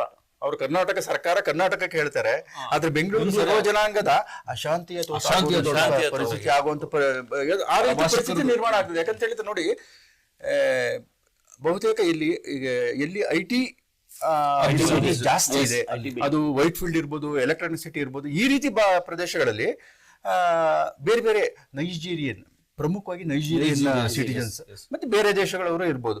ಉಗಾಂಡದವರು ತುಂಬಾ ಜನ ಇಲ್ಲಿದ್ದಾರೆ. ಮತ್ತೆ ಅವ್ರ ಮನಸ್ಥಿತಿ ಹೇಗಿದೆ ಅಂತ ಹೇಳಿದ್ರೆ ಅಟ್ಯಾಕಿಂಗ್ ನೇಚರ್ ಅವರದು.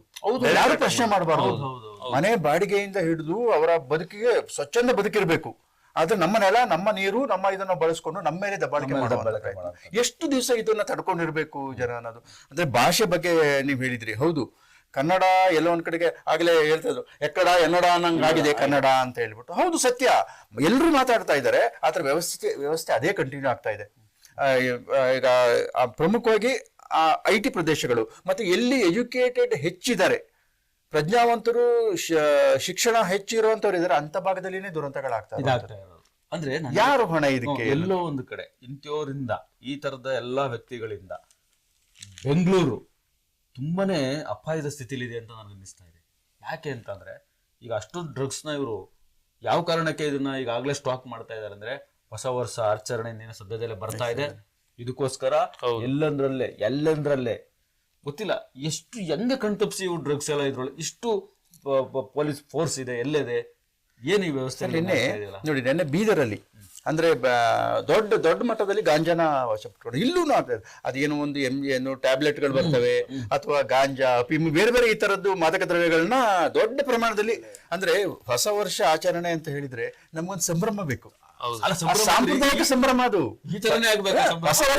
ಹೊಸ ವರ್ಷನ ಹೇಗ್ ಬರ್ತೀವಿ ಅಂತ ಹೇಳಿದ್ರೆ ಅಮಲಿನಲ್ಲಿ ಇದ್ಕೊಂಡು ಹೊಸ ವರ್ಷನ ಲಾರಿ ಪಾರ್ಸಲ್ ಮುಖಾಂತರ ಯಥೇಚ್ಛವಾಗಿ ಬರ್ತಾ ಇದೆ ಬೆಂಗಳೂರಿಗೆ, ವಿಶೇಷವಾಗಿ. ಯಾಕಂದ್ರೆ ಬೆಂಗಳೂರಿನ ಸುತ್ತಮುತ್ತ ಎಲ್ಲ ರೆಸಾರ್ಟ್ಗಳಲ್ಲಿ ಹೊಸ ವರ್ಷ ಆಚರಣೆ ಆಗುತ್ತೆ. ಅದಕ್ಕೆಲ್ಲ ಈಗಲೇ ಅಲ್ಲ ಸರ್, ಪ್ರಕಾಶ್ ಚಂದ್ರ ಸರ್, ಈಗ ಸರ್ ನೀವು ಹೇಳ್ತಾ ಇದ್ರಿ ಹೊಸ ವರ್ಷ ಸಂಭ್ರಮಾಚರಣೆ ಮಾಡ್ಬೇಕು, ಹಿಂಗೇನೆ ಮಾಡ್ಬೇಕು ಅಂತ. ಈ ತರ ಮಾಡ್ಬೇಕು. ಇದು ನಮ್ದು ಹೊಸ ವರ್ಷ ಚರಣೆ. ಇದು ನಮ್ಮ ಕಾಲ ನಾವು ಯೋಚನೆ ಮಾಡೋದಾದ್ರೆ ನಮ್ಗೆ ಯುಗಾದಿ ನಾವು ಹೊಸ ವರ್ಷ ನಾವು ಇನ್ವೈಟ್ ಮಾಡೋದು ಅಂತ ಹೇಳೋದು. ಅಂದ್ರೆ ಸರ್, ಜನವರಿ 31 ಕ್ಯಾಲೆಂಡರ್ ಇಯರ್ ಅಷ್ಟೇ. ಅದು ಕ್ಯಾಲೆಂಡರ್ ಚೇಂಜ್ ಆಗ್ತದೆ ಬಿಟ್ರೆ ಬೇರೆ ಇಲ್ಲ. ನಮಗೆ ಜನವರಿ 14 ಸಂಕ್ರಾಂತಿ ಅಂತ ಹೇಳ್ತೀವಿ, ಆ ದಿನ ಒಂದು. ಅಥವಾ ಯುಗಾದಿ ಬರುವಾಗ ನಮ್ಗೆ ಹಿಂದೂ ಸಂಪ್ರದಾಯ ಪ್ರಕಾರ ಯುಗಾದಿ ನಮಗೆ ಹೊಸ ವರ್ಷ.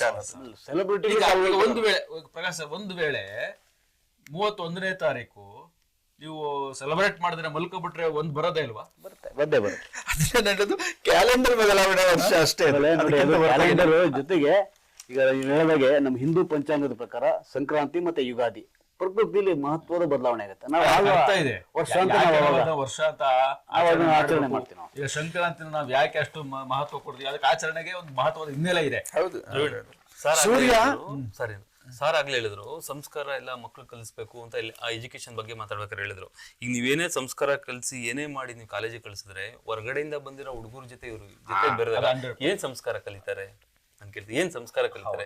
ಆಗ್ಲೇ ಇನ್ನೊಂದು ಹೇಳಿದ್ರಿ ನೀವು ಒಂದು ಮಾತು, ಬಾಡಿಗೆದಾರರು ಬಾಡಿಗೆ ಕೇಳಿದ್ರೆ ಅಟ್ಯಾಕ್ ಮಾಡ್ತಾರೆ ಅಂತ. ಅವರು ಡೈರೆಕ್ಟ್ ಅಟ್ಯಾಕ್, ಯಾಕಂದ್ರೆ ಒಂದು 5-6 ನೋಡಿದ್ವಿ. ಇದಕ್ಕೆ ಯಾಕೆ ಕಠಿಣ ಕ್ರಮಗಳು ಯಾರು ತಗೊಂತ ಇಲ್ಲ?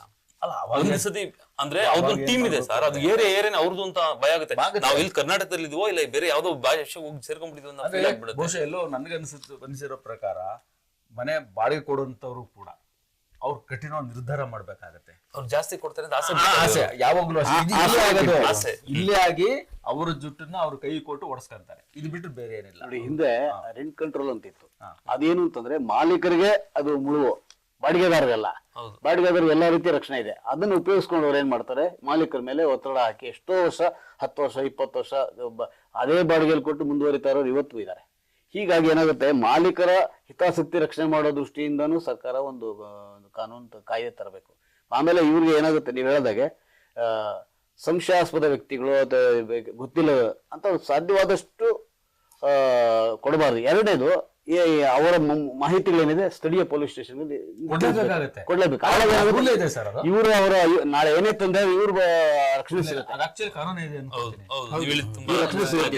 ನನ್ನ ಮನೆಗೆ ಯಾರೇ ಹೊಸದಾಗ ಬಾಡಿಗೆದಾರ ಬಂದ್ರೆ ಅವನಿಗೆ ಸಂಪೂರ್ಣ ಮಾಹಿತಿನ ಅಲಾಂಬಿತ ಒಂದು ಐಡಿ ಪ್ರೂಫ್ ತಗೊಂಡೋಗಿ ನಾವು ಸ್ಥಳೀಯ ಪೊಲೀಸ್ನವರಿಗೆ ನಾವು ಕೊಡ್ಲೇಬೇಕಾಗಿದೆ. ಹೌದು, ಕಾನೂನು ಇದೆ. ಆದ್ರೆ ಇದನ್ನ ಯಾಕೆ ಯಾರು ಮಾಡ್ತಾ ಇಲ್ಲ?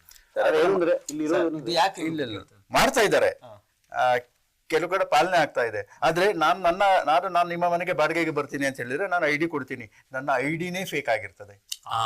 ಅದು ಇದು ಇಲ್ಲಿ ಮೂಲ ವ್ಯವಸ್ಥೆ ಇಲ್ಲಿ ಅಂತ ಹೇಳಿದ್ರೆ, ಇವತ್ತು ಒಂದು ಆಧಾರ್ ಕಾರ್ಡು ನಕಲಿ ಆಧಾರ್ ಕಾರ್ಡು, ನಿಮ್ಗೆ ಪ್ಯಾನ್ ಕಾರ್ಡ್ ನಕಲಿ, ಇದು ಒಂದು ರೀತಿಯಲ್ಲಿ ನಾನು ನಕಲಿ ಜಗತ್ತಿನಲ್ಲಿ ಬದುಕ್ತಾ ಇದೀವ ಅನ್ನೋ ಒಂದು ಅನುಮಾನ ಬರೋ ರೀತಿಯಲ್ಲಿ ವ್ಯವಸ್ಥೆಗಳಾಗಿದೆ. ಹೌದು, ಈಗ ನೀವು ಕೇಳ್ತೀರಿ ಸರ್ ನಂದು ಪ್ಯಾನ್ ಕಾರ್ಡ್ ತಗೊಳ್ಳಿ, ನನ್ನ ಆಧಾರ್ ಕಾರ್ಡ್ ತಗೊಳ್ಳಿ, ನನ್ನ ಐಡಿ ಇದು ಅಂತ ಹೇಳಿ. ಆ ಐಡಿನೇ ಫೇಕ್ ಆಗಿರುವಾಗ ಅಂದ್ರೆ ಇವತ್ತು ಮನುಷ್ಯನ ಮನಸ್ಥಿತಿ ಬದಲಾಗದೆ ಇದ್ರೆ ಪರಿಸ್ಥಿತಿ ಬದಲಾಗಲ್ಲ. ಹಾಗಾಗಿ ಅದು ಈಗ ಬಾಡಿಗೆಗೆ ಬರೋದು ಹೌದು. ಮತ್ತೆ ಇನ್ನೊಂದು, ಹೊರ ರಾಜ್ಯದವರು ಬರುವಾಗ ಅವರು ಸ್ವಲ್ಪ ನಮ್ಮ ಇಲ್ಲಿವರೆಗಿಂತ ಹೆಚ್ಚು ಬಾಡಿಗೆ ಕೊಡ್ಲಿಕ್ಕೂ ರೆಡಿ ಇರ್ತಾರೆ. ಹೌದು.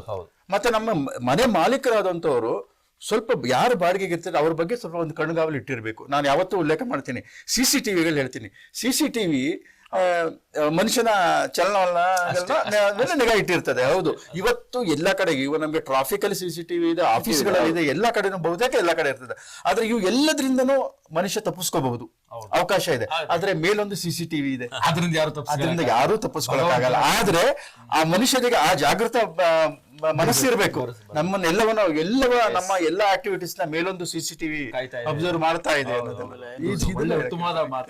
ನೋಡಿ, ಆಮೇಲೆ ವಿಶೇಷವಾಗಿ ಪೊಲೀಸ್ ಇಲಾಖೆ ಎಲ್ಲರಿಗೂ ಸೂಚನೆ ಕೊಟ್ಟಿರೋದು ಇದೆ. ಇನ್ನು ಈಗ ನಾವು ಸ್ಥಳೀಯ ನಮ್ಗೆ ಗೊತ್ತಿರೋರು ಯಾರಾದ್ರು ಬಂದ್ರೆ ಅವ್ರ ಬಗ್ಗೆ ನಾವು ಮಾಹಿತಿ ನೀಡಬೇಕಾಗಿಲ್ಲ.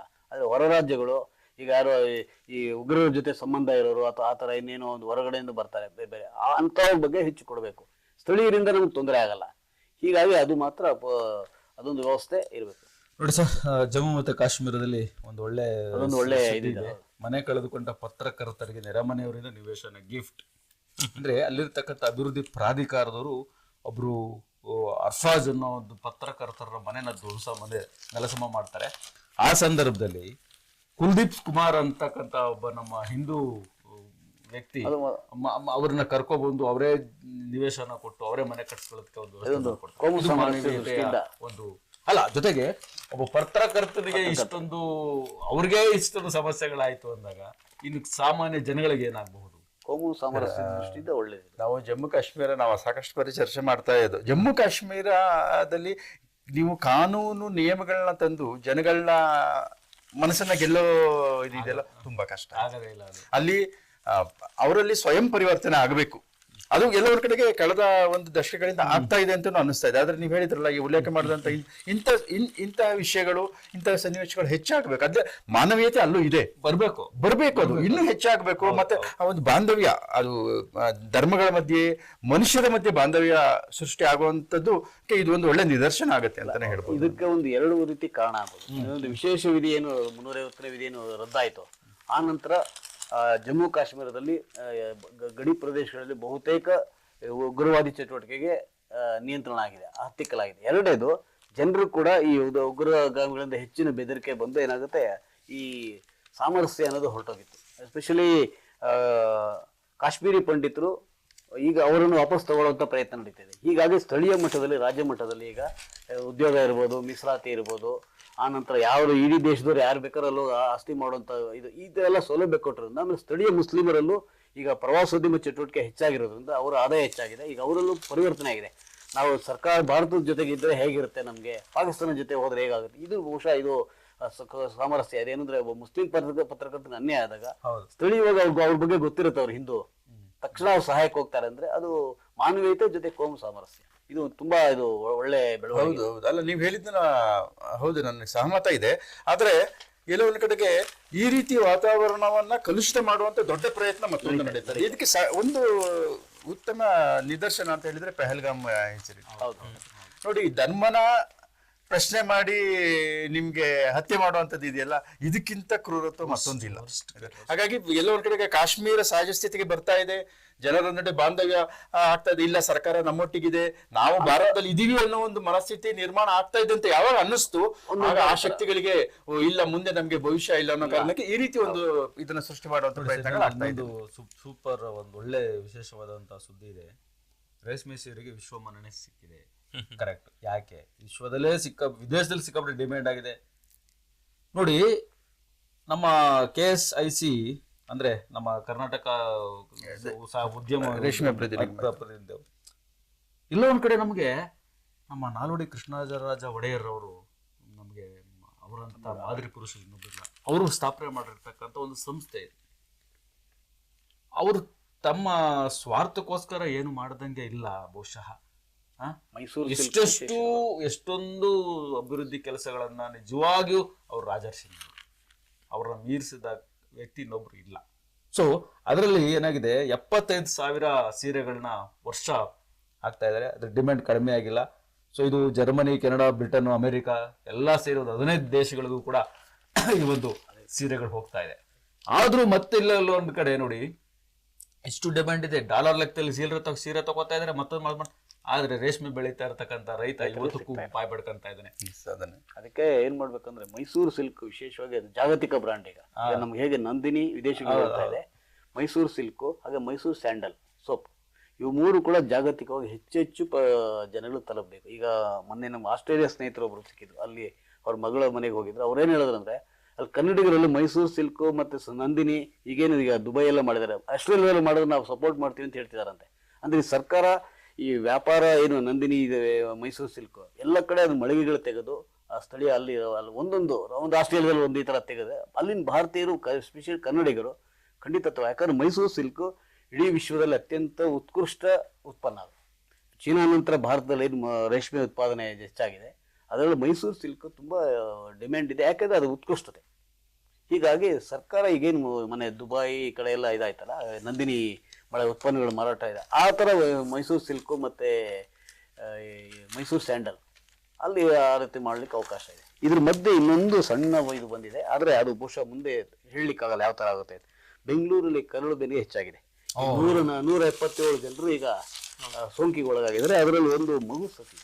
ಯಾಕಂದ್ರೆ ಈಗ ಚಳಿಗಾಲ ಆಮೇಲೆ ಮಳೆಗಾಲ ಬಂದು ಸ್ಟಾರ್ಟ್ ಆದ ಕೂಡಲೇ ಕರಳು ಬೇನೆ ಅನ್ನೋದು ಸೋಂಕು ಜಾಸ್ತಿ ಆಗುತ್ತೆ. ಹೀಗಾಗಿ ಜನರು ಕರಳು ಬೇನೆ ವಿರುದ್ಧ ಏನು ಮುನ್ನೆಚ್ಚರಿಕೆ ತಗೋಬೇಕು, ಅದನ್ನ ಸರ್ಕಾರ, ಆರೋಗ್ಯ ಇಲಾಖೆ, ಗ್ರೇಟರ್ ಬೆಂಗಳೂರು ಅಧಿಕಾರಿಗಳು ಸ್ವಲ್ಪ ಹೆಚ್ಚು ಪ್ರಚಾರ ಮಾಹಿತಿಗಳನ್ನ ಕೊಟ್ಟು ಮಾಡಬೇಕು ಅಂತ ಅನ್ಸುತ್ತೆ. ಇನ್ನು ಏನು ಆನಂದ್, ನಿಮ್ಗೆ ಇನ್ನೇನು ಅನಿಸಿದೆ? ಇದು ಸೈಬರ್ ಕ್ರೈಮ್ ಒಂದು ಬಂದಿದೆ ಸರ್. ಹುದ್ದೆ ಆಮಿಷ ಒಡ್ಡಿ ಮಹಿಳೆಗೆ 20 ಲಕ್ಷ ದೋಖ.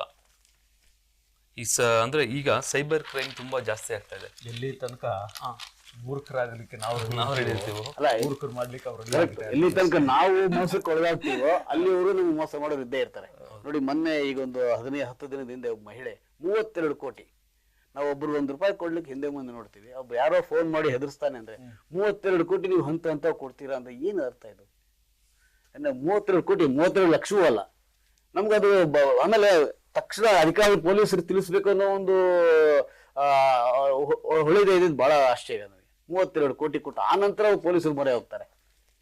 ಆಮೇಲೆ ಇನ್ನೊಂದು ನೀವು ಈಗ ಸರಿಯಾದ ಒಂದು ವಿಶೇಷ ಅಲ್ಲಲ್ಲ, ಇದು ಅಧಿವೇಶನ ಅಂದ್ರೆ ವಿಧಾನಸಭಾ ಅಧಿವೇಶನ ನಡೀತದೆ ಅಂತ ಹೇಳಿದ್ರೆ ಅದರಲ್ಲಿ ಏನೋ ಒಂದು ಮಹತ್ವದ ಪ್ರಮುಖವಾದ ವಿಷಯಗಳು ಚರ್ಚೆ ಆಗ್ತದೆ. ರಾಜ್ಯದ ಅಭಿವೃದ್ಧಿ ಪರವಾಗಿ ಆಡಳಿತಾತ್ಮಕ ನಿರ್ಧಾರಗಳನ್ನ ತೆಗೆದುಕೊಳ್ಳಿಕ್ಕೆ ಇದ್ದದ್ದು ಆಗ್ತದೆ. ಈಗ ಬೆಳಗಾಮಲ್ಲಿ 2007ರಲ್ಲಿ ಮೊದಲ ಬಾರಿಗೆ ಯಡಿಯೂರಪ್ಪ ಅವರು ಕುಮಾರಸ್ವಾಮಿ ಮುಖ್ಯಮಂತ್ರಿ ಆಗಿದ್ರು, ಯಡಿಯೂರಪ್ಪ ಅವರು ಉಪಮುಖ್ಯಮಂತ್ರಿ ಆಗಿದ್ರು. ಆ ಸಂದರ್ಭದಲ್ಲಿ ಅಲ್ಲಿ ಮೊದಲ ಬಾರಿಗೆ ಅಧಿವೇಶನ ನಾನು ಪಾಲ್ಗೊಂಡಿದ್ದೆ, ಪತ್ರಕರ್ತನಾಗಿ ನಾನು ಅದನ್ನ ಕರ್ತವ್ಯ ಮಾಡಿದೆ. ಅವತ್ತು ಅಲ್ಲಿ ಒಂದು KLE ವಿದ್ಯಾಸಂಸ್ಥೆ ಏನಿದೆ ಅದರ ಸಭಾಂಗಣದಲ್ಲಿ ಮೊದಲ ಅಧಿವೇಶನ, ಬೆಳಗಾವಿನಲ್ಲಿ ಮೊದಲ ಅಧಿವೇಶನ 2007ರಲ್ಲಿ ಅವರ ಕಾಲೇಜ್ ಪ್ರೆಮಿಸಸ್ ಅಲ್ಲಿ ಆಗಿತ್ತು. ಅದಾದ ನಂತರ ಮತ್ತೆ ಅಲ್ಲಿ ಸುವರ್ಣಸೌಧವನ್ನು ನಿರ್ಮಾಣ ಮಾಡಬೇಕು, ಜೊತೆಗೆ ಪ್ರತಿ ವರ್ಷ ಅಧಿವೇಶನ ಆಗಬೇಕು ಬೆಳಗಾವಿಯಲ್ಲಿ ಅನ್ನೋ ನಿಟ್ಟಿನಲ್ಲಿ ಸುವರ್ಣಸೌಧ ನಿರ್ಮಾಣ ಆಯಿತು. ಈಗ ಕಳೆದ ಒಂದು ದಶಕದಿಂದ ಅಧಿವೇಶನ ಪ್ರತಿ ಡಿಸೆಂಬರ್ ಚಳಿಗಾಲದ ಅಧಿವೇಶನ ಅಂದ್ರೆ ಬೆಳಗಾಮಲ್ಲಿ ಆಗ್ತಾ ಇದೆ. ಅಂದ್ರೆ ಒಂದು ಅಧಿವೇಶನ 10 ದಿವಸಗಳ ಅಧಿವೇಶನ ನಡೀತದೆ. ಅದ್ರ ಜೊತೆಗೆ 2 ವಾರ, ಶನಿವಾರ ಭಾನುವಾರ ಬಿಟ್ಟು ಉಳಿದಾಗ 10 ದಿವಸ ನಡೀತದೆ. ಒಂದು 10 ದಿನದ ಅಧಿವೇಶನಕ್ಕೆ 20 ಕೋಟಿ ರೂಪಾಯಿ. ಅಂದ್ರೆ ಈ ಸರ್ಕಾರ ಹಣ ಖರ್ಚು ಮಾಡೋದ್ರ ಬಗ್ಗೆ ಅಭ್ಯಂತರ ಇಲ್ಲ, ಆದ್ರೆ ಹಣ ಖರ್ಚು ಮಾಡಿದ್ರೆ ಅದು ನಮ್ಮ ತೆರಿಗೆ ಹಣ. ನಮಗೇನಾದ್ರೂ ಅನುಕೂಲ ಆಗ್ಬೇಕಲ್ವಾ ಅದರಿಂದ, ಅದನ್ನ ಜನ ನಿರೀಕ್ಷೆ ಮಾಡ್ತಾರೆ. ಆದ್ರೆ ಅಧಿವೇಶನ 10 ದಿವಸ ಅಧಿವೇಶನ ಆದ್ರೆ ಅಲ್ಲಿ ಒಂದು ಯಾವ್ದಾದ್ರು ಆಡಳಿತಾತ್ಮಕವಾಗಿ ಅಭಿವೃದ್ಧಿ ಪೂರ್ವಕವಾದಂತ ಚರ್ಚೆಗಳಾಗ್ತದ, ಉತ್ತರ ಕರ್ನಾಟಕದ ಬಗ್ಗೆ ಚರ್ಚೆ, ಯಾಕಂದ್ರೆ ಬೆಳಗಾವಿನಲ್ಲಿ ಆಗುವಂಥದ್ದು ಉತ್ತರ ಕರ್ನಾಟಕದ ಭಾಗದ ಸಮಸ್ಯೆಗಳಿಗೆ ಆದ್ಯತೆ ಕೊಡಬೇಕು, ಚರ್ಚೆ ಆಗ್ಬೇಕು ಅನ್ನೋದು. ಆದ್ರೆ ಅದೇ ಅಲ್ಲಿ ಆಗ್ತಾ ಇಲ್ಲ. ಬೆಂಗಳೂರಿನಲ್ಲಿ ಆಗುವಂತ ಚರ್ಚೆ ಬೆಳಗಾಮಲ್ಲಿ ಆದ್ರೆ ಏನು ಪ್ರಯೋಜನ ಆಗಲ್ಲ. ಆ ಭಾಗದ ಜನಗಳಿಗೆ ಅನುಕೂಲ ಆಗೋ ರೀತಿಯಲ್ಲಿ ಏನಾದ್ರೂ ಅರ್ಥಪೂರ್ಣವಾದ ಚರ್ಚೆ ಆಗ್ಬೇಕು, ನಿರ್ಧಾರಗಳಾಗಬೇಕು, ಸರ್ಕಾರ ಅನುಷ್ಠಾನ ಮಾಡ್ಬೇಕು. ಆದ್ರೆ ಅದು ಆಗ್ತಾ ಇಲ್ಲ. ಅಂದ್ರೆ ಈ ಒಂದು 20 ಕೋಟಿ ರೂಪಾಯಿನ ನಾವು 10 ದಿವಸ ಖರ್ಚು ಮಾಡ್ತೀವಿ ಅಂತ ಹೇಳಿದ್ರೆ ಅದ್ರದ್ದು ಫಲಶ್ರುತಿ ಏನು ಅನ್ನೋದನ್ನ ನಾವು ಯೋಚನೆ ಮಾಡ್ಬೇಕಾಗ್ತದೆ. 15 ಕೋಟಿ ರೂಪಾಯಿ ಖರ್ಚು ಮಾಡಿದ್ದಾರೆ ಊಟ ವೆಚ್ಚ ಪ್ರತಿ ವರ್ಷ. ಅಂದ್ರೆ ಇಲ್ಲಿಂದ ಹೋಗುವಾಗ ಪತ್ರಕರ್ತರು ಹಿಡಿದು ಅಧಿಕಾರಿಗಳಿಂದ ಹಿಡಿದು ಶಾಸಕರು, ಸಚಿವರು, ಮುಖ್ಯಮಂತ್ರಿಗಳು, ಮಂತ್ರಿ ಎಲ್ಲರೂ ಹೀಗೆ ಹೋಗುವಾಗ ಅವರಿಗೆ ಒಂದು ವಾಸ್ತವ್ಯಕ್ಕೆ, ಬರೀ ವಾಸ್ತವ್ಯಕ್ಕೆ 10 ಕೋಟಿ ರೂಪಾಯಿ ಖರ್ಚಾಗ್ತದೆ. 10 ಕೋಟಿ ರೂಪಾಯಿ ಅವರಿಗೆ 10 ದಿನಗಳ ಕಾಲ ಅಲ್ಲಿ ವಾಸ್ತವ್ಯ ಹೂಡ್ಲಿಕ್ಕೆ, ಮತ್ತೆ ಉಳಿದಾಗ ಊಟೋಪಚಾರಗಳು ಮತ್ತೆ ಬೇರೆ ಬೇರೆ ಖರ್ಚುಗಳೆಲ್ಲ ಸೇರಿ ಕಳೆದ ಬಾರಿ 15, ಈ ಸರಿ ಇನ್ನು ವರ್ಷ ಕಳೆದಂಗೆ ವೆಚ್ಚ ಜಾಸ್ತಿ ಆಗ್ತಾ ಇದೆ. ಅಲ್ಲ, ಆದ್ರೆ ಇದು ಅನಿವಾರ್ಯವೇ? ಅನಿವಾರ್ಯ ಅನ್ನೋದಕ್ಕಿಂತ ಅಗತ್ಯ ಇದೆ ಅಂತ ನಾನು ಅನ್ಕೋತೀನಿ. ಯಾಕಂತ ಹೇಳಿದ್ರೆ ನಾನು ಆಗ್ಲೇ ಹೇಳಿದಂಗೆ ಬೆಳಗಾವಿಯಲ್ಲಿ ಅಧಿವೇಶನ ಆಗಬೇಕು, ಆದ್ರೆ ಉತ್ತರ ಕರ್ನಾಟಕದ ಭಾಗದ ಸಮಸ್ಯೆಗಳಿಗೆ ಆದ್ಯತೆ ಕೊಡಬೇಕು. ಇವತ್ತಿಗೂ ಕಬ್ಬಿನ ಬೆಳೆಗಾರರ ಸಮಸ್ಯೆನ ಪರಿಹಾರ ಮಾಡ್ಲಿಕ್ಕೆ ಆಗಿಲ್ಲ. 15 ವರ್ಷದಿಂದ ಅಲ್ಲಿ ಅಧಿವೇಶನ ನಡೀತಾ ಇದೆ. ಅಂದ್ರೆ ಬೆಂಗಳೂರಿನ ವಿಷಯನ ಬೆಳಗಾವಿಗೆ ಚರ್ಚೆ ಮಾಡ್ತೀರ ಅಂದ್ರೆ ಅರ್ಥ ಇಲ್ಲ. ಅಲ್ಲಿ ಸ್ಥಳೀಯ ಸಮಸ್ಯೆಗಳಿಗೆ ಆದ್ಯತೆ ಕೊಡಿ. ಬೆಳಗಾವಿ ಉತ್ತರ ಕರ್ನಾಟಕದ ಭಾಗದ ಸಮಸ್ಯೆಗಳು ಬೇಕಾದಷ್ಟು ಸಮಸ್ಯೆಗಳಿದೆ. ಅಲ್ಲಿಗೂ ನಮ್ಗೆ ದಕ್ಷಿಣ ಕರ್ನಾಟಕಕ್ಕೂ ಉತ್ತರ ಕರ್ನಾಟಕಕ್ಕೂ ನಾವು ಹೋಲಿಸಿದ್ರೆ ಅಜಗಜಾಂತರ ವ್ಯತ್ಯಾಸ ಇದೆ. ಪ್ರಾದೇಶಿಕ ಅಸಮತೋಲನ ಎದ್ದು ಕಾಣ್ತಾ ಇದೆ. ಅದನ್ನ ಬಗೆಹರಿಸುವಂತ ಪ್ರಯತ್ನ ಆದ್ರೆ ಬೆಳಗಾವಿ ಅಧಿವೇಶನಕ್ಕೆ ಒಂದು ಅರ್ಥ ಬರ್ತದೆ. ಬೆಳಗಾವಿ ಗಡಿ ವಿವಾದ ಏನಿದೆ ಆ ದೃಷ್ಟಿಯಿಂದ, ಪ್ರಾದೇಶಿಕ ಹಿತಾಸಕ್ತಿ ದೃಷ್ಟಿಯಿಂದ ಬೆಳಗಾವಿಯಲ್ಲಿ ಆಗೋದು ಒಳ್ಳೇದು. ಯಾಕಂದ್ರೆ ಅಲ್ಲಿ ಆಗೋದ್ರಿಂದ ಏನಾಗುತ್ತೆ, ಸರ್ಕಾರದ ಆಡಳಿತ ಅಲ್ಲಿಗೆ ವಿಕೇಂದ್ರೀಕರಣ ಆಗುತ್ತೆ. ಸೊ ಬೆಂಗಳೂರಿನಲ್ಲೇ ನಾವು ವಿಧಾನಸೌಧದಲ್ಲೇ ಅಷ್ಟೇ ಮಾಡಿದ್ರೆ ಅಲ್ಲಿ ಜನರಿಗೆ ಅದು ಮುಟ್ಟಲ್ಲ. ಹಾಗಾಗಿ ವಿಧಾನಸೌಧ ಮೇಲೆ ಅಧಿವೇಶನ ಜನರಿಗೂ ಸಿಗೋ ಥರ ಮಾಡುತ್ತೆ. ಆಮೇಲೆ ನಾವು ಇನ್ನೊಂದು ಇದು ಹೋಗ್ಬಿಡ್ತೀವಿ. ಜಸ್ಟ್ ಕರ್ನಾಟಕ, ನಾವು ಆಗಲೇ ಬಡಿಗೆದಾರರು ಹೇಳಿದ್ರಲ್ಲ, ಈ ಕರ್ನಾಟಕ ಜೈಲುಗಳು ಶಂಕಿತರಿಗೆ ಉಗ್ರರು ನಂಟಿದೆ ಅಂತೆ, ಮೊಬೈಲ್ ಮುಖಾಂತರ ಈ ಥರ ಇದೆ. ಇದೊಂದು ಮಾತ್ರ ಬೆಂಗಳೂರು ಸೇರಿದಂತೆ ಬೆಂಗಳೂರು, ಬಳ್ಳಾರಿ, ಬೆಳಗಾವಿ ಇರ್ಬೋದು, ಅಲ್ಲಿ ಇದೇನು ಇವರೆಲ್ಲ ಮೊಬೈಲ್ ಮುಖಾಂತರ ಈ ರೀತಿ ನಂಟಿದೆ ಅವರಲ್ಲಿ ಅಂತ ಹೇಳ್ತಾರೆ. ಆಮೇಲೆ ಇಲ್ಲಿ ಇನ್ನೊಂದು ವಿಶೇಷ, ಈಗೇನು ಕಾಂಗ್ರೆಸ್ ಏನು ಆಡಳಿತ ಏನು ಇದಾಗಿದೆ, ಈಗ JDS BJP ಮೈತ್ರಿ ಕೂಡ ಅಷ್ಟೇ ಏನೋ ಗಟ್ಟಿ ಆಗ್ತದೆ. ಯಾಕಂದ್ರೆ ಈವರೆಗೆ ವಿಧಾನಸಭೆ ಲೋಕಸಭೆ ಮಾತ್ರ ನಾವು ಮೈತ್ರಿ ಅಂತ, ಈಗಲ್ಲ ಸ್ಥಳೀಯ ಚುನಾವಣೆಗೂ ಅಂತಿದೆ. ಆಮೇಲೆ ಕ್ರೀಡೆ ದೃಷ್ಟಿಯಿಂದ ಇವತ್ತು ವಿಶೇಷ ಏನು ಅಂತಂದ್ರೆ, ಭಾರತ ಮತ್ತೆ ದಕ್ಷಿಣ ಆಫ್ರಿಕಾ ಅಂದ್ರೆ ರಾಂಚಿಯಲ್ಲಿ ಮೊದಲ ಏಕದಿನ. ಈಗಾಗಲೇ 2 ಪಂದ್ಯಗಳ ಒಂದು ಏನು ಟೆಸ್ಟ್ ಸರಣಿಯಲ್ಲಿ ನಾವು ಸೋತು ಸುಣ್ಣ ಆಗಿದ್ದೀವಿ. ಹೌದೌದು. ಈಗ ಅದು ನಾವು ನಮ್ಮ ನಿಜವಾದ ಶಕ್ತಿ ಸಾಮರ್ಥ್ಯ ಪ್ರದರ್ಶನ ಮಾಡೋದಷ್ಟು ಯುವ ಆಟಗಾರರಿಗೆ ತುಂಬಾ ಒಳ್ಳೆ ಇದೆ. ಹೀಗಾಗಿ ಇವತ್ತಿನ ಸರಿ ಕೊಹ್ಲಿ ಮತ್ತೆ ರೋಹಿತ್ ಇಬ್ರು ಕೂಡ ಬಹುಶಃ ಅವ್ರಿಗೆ ಇದು ಕೊನೆಯ ಸರಣಿ ಆಗಬಹುದು. ಸೊ ಒಟ್ಟಾರೆ ಇವತ್ತು ನೀವಾಗ್ಲೇ ಹೇಳ್ದಂಗೆ ನಾವು ಕ್ರಿಕೆಟ್ಗೆ ಅಷ್ಟೆಲ್ಲ ಮುಗಿ ಬೀಳ್ತೇವೆ. ಓಕೆ, ಅದು ಕ್ರೀಡೆ, ನಾವು ಅದನ್ನ ಕ್ರೀಡಾ ಮನೋಭಾವದಿಂದನೇ ತಗೋಬೇಕಾಗತ್ತೆ. ಹಂಗಿದ್ರೆ ಅವ್ರು ಗೆಲ್ಲೇಬಾರ್ದ, ಆಪೋಸಿಟ್ ಗೆಲ್ಲಿ, ಅವ್ರು ಮಾಡ್ಲಿ ಇವ್ರು ಮಾಡ್ಲಿ, ನಮ್ಮ ಸಾಮರ್ಥ್ಯದ ತಕ್ಕಂತೆ ನಾವು ಆಡಿದ್ರೆ ನಾವು ಸ್ಪರ್ಧೆ ಮಾಡಿ ಪೈಪೋಟಿ ಕೊಟ್ಟು ಸೋಲೋದ್ರಲ್ಲಿ ಅರ್ಥ ಇದೆ. ಹೌದು ಹೌದು. ಕೇವಲ 60-70 ರನ್ ಟೆಸ್ಟ್ ಅಲ್ಲಿ ನಾವು ಕ್ರಿಕೆಟ್ಗೆ ಪ್ರೀತಿ ಮಾಡುವಷ್ಟು ಬೇರೆ ಕ್ರೀಡೆಗಳಿಗೆ ಪ್ರೀತಿ ಮಾಡಲ್ಲ. ಈಗ ಮೊನ್ನೆ ಅಂಧ ಮಕ್ಕಳು, ಹೆಣ್ಣು ಮಕ್ಕಳು ವಿಶ್ವಕಪ್ನಿಗೆ ಚಾಂಪಿಯನ್ಶಿಪ್ ವರ್ಲ್ಡ್ ಕಪ್ ಗೆಲ್ಕೊಂಡು ಬಂದಿದ್ದಾರೆ. ಎಷ್ಟು ಮಟ್ಟ ಸೆಲೆಬ್ರೇಟ್ ಮಾಡಿದ್ವಿ ನಾವು. ಈ ತಾರತಮ್ಯ ಬೇಡ. ಕ್ರೀಡೆ ಅಂದ್ಮೇಲೆ ಎಲ್ಲರೂ ಒಂದೇ ಕ್ರೀಡೆ ಮಾಡ್ಬೇಕಾಗಿತ್ತು. ಅವನು ಓಟಲ್ ಸ್ಪರ್ಧೆಯಲ್ಲಿ ತರ್ತಾನೋ, ಒಟ್ಟು ಕ್ರೀಡೆನೆ ಅಷ್ಟೇ. ಇದನ್ನ ದಯವಿಟ್ಟು ನಮ್ಮ ಆಡಳಿತ ವ್ಯವಸ್ಥೆನೂ ಯಾರಿಗೆ ಹೆಚ್ಚು ಬೆಂಬಲ ಕೊಡಬೇಕು ನೀತಿ ಬದಲಾವಣೆ ಆಗಬೇಕು ನೋಡಿ. ಈಗ ಸಾಕಷ್ಟು ನಾವು ಹಲವು ವಿಷಯಗಳ ಬಗ್ಗೆ ಚರ್ಚೆ ಮಾಡಿದ್ವಿ. ನಿಜಕ್ಕೂ ಒಳ್ಳೆ ಉಪಯುಕ್ತ ಚರ್ಚೆ ಆಗಿದೆ. ಈ ಚರ್ಚೆಯಲ್ಲಿ ಪಾಲ್ಗೊಂಡಂಥ ರವಿ ಪರಮೇಶ್ವರ್ಗೂ ನಾವು ಧನ್ಯವಾದ ತಿಳಿಸ್ತೀವಿ. ಹಾಗೆ ಚರ್ಚೆಗೆ ಒಂದು ಒಳ್ಳೆ ವಿಶೇಷ ಒತ್ತು ಕೊಟ್ಟಂಥ ರವಿ ಅವ್ರಿಗೂ ಕೂಡ ನಾವು ಸ್ವಾಗತ ಮಾಡಿದ್ವಿ. ಆನಂದ್ ಅವರು ಭಾಳ ಉತ್ಸಾಹದಿಂದ ಪಾಲ್ಗೊಂಡಿದ್ದಾರೆ.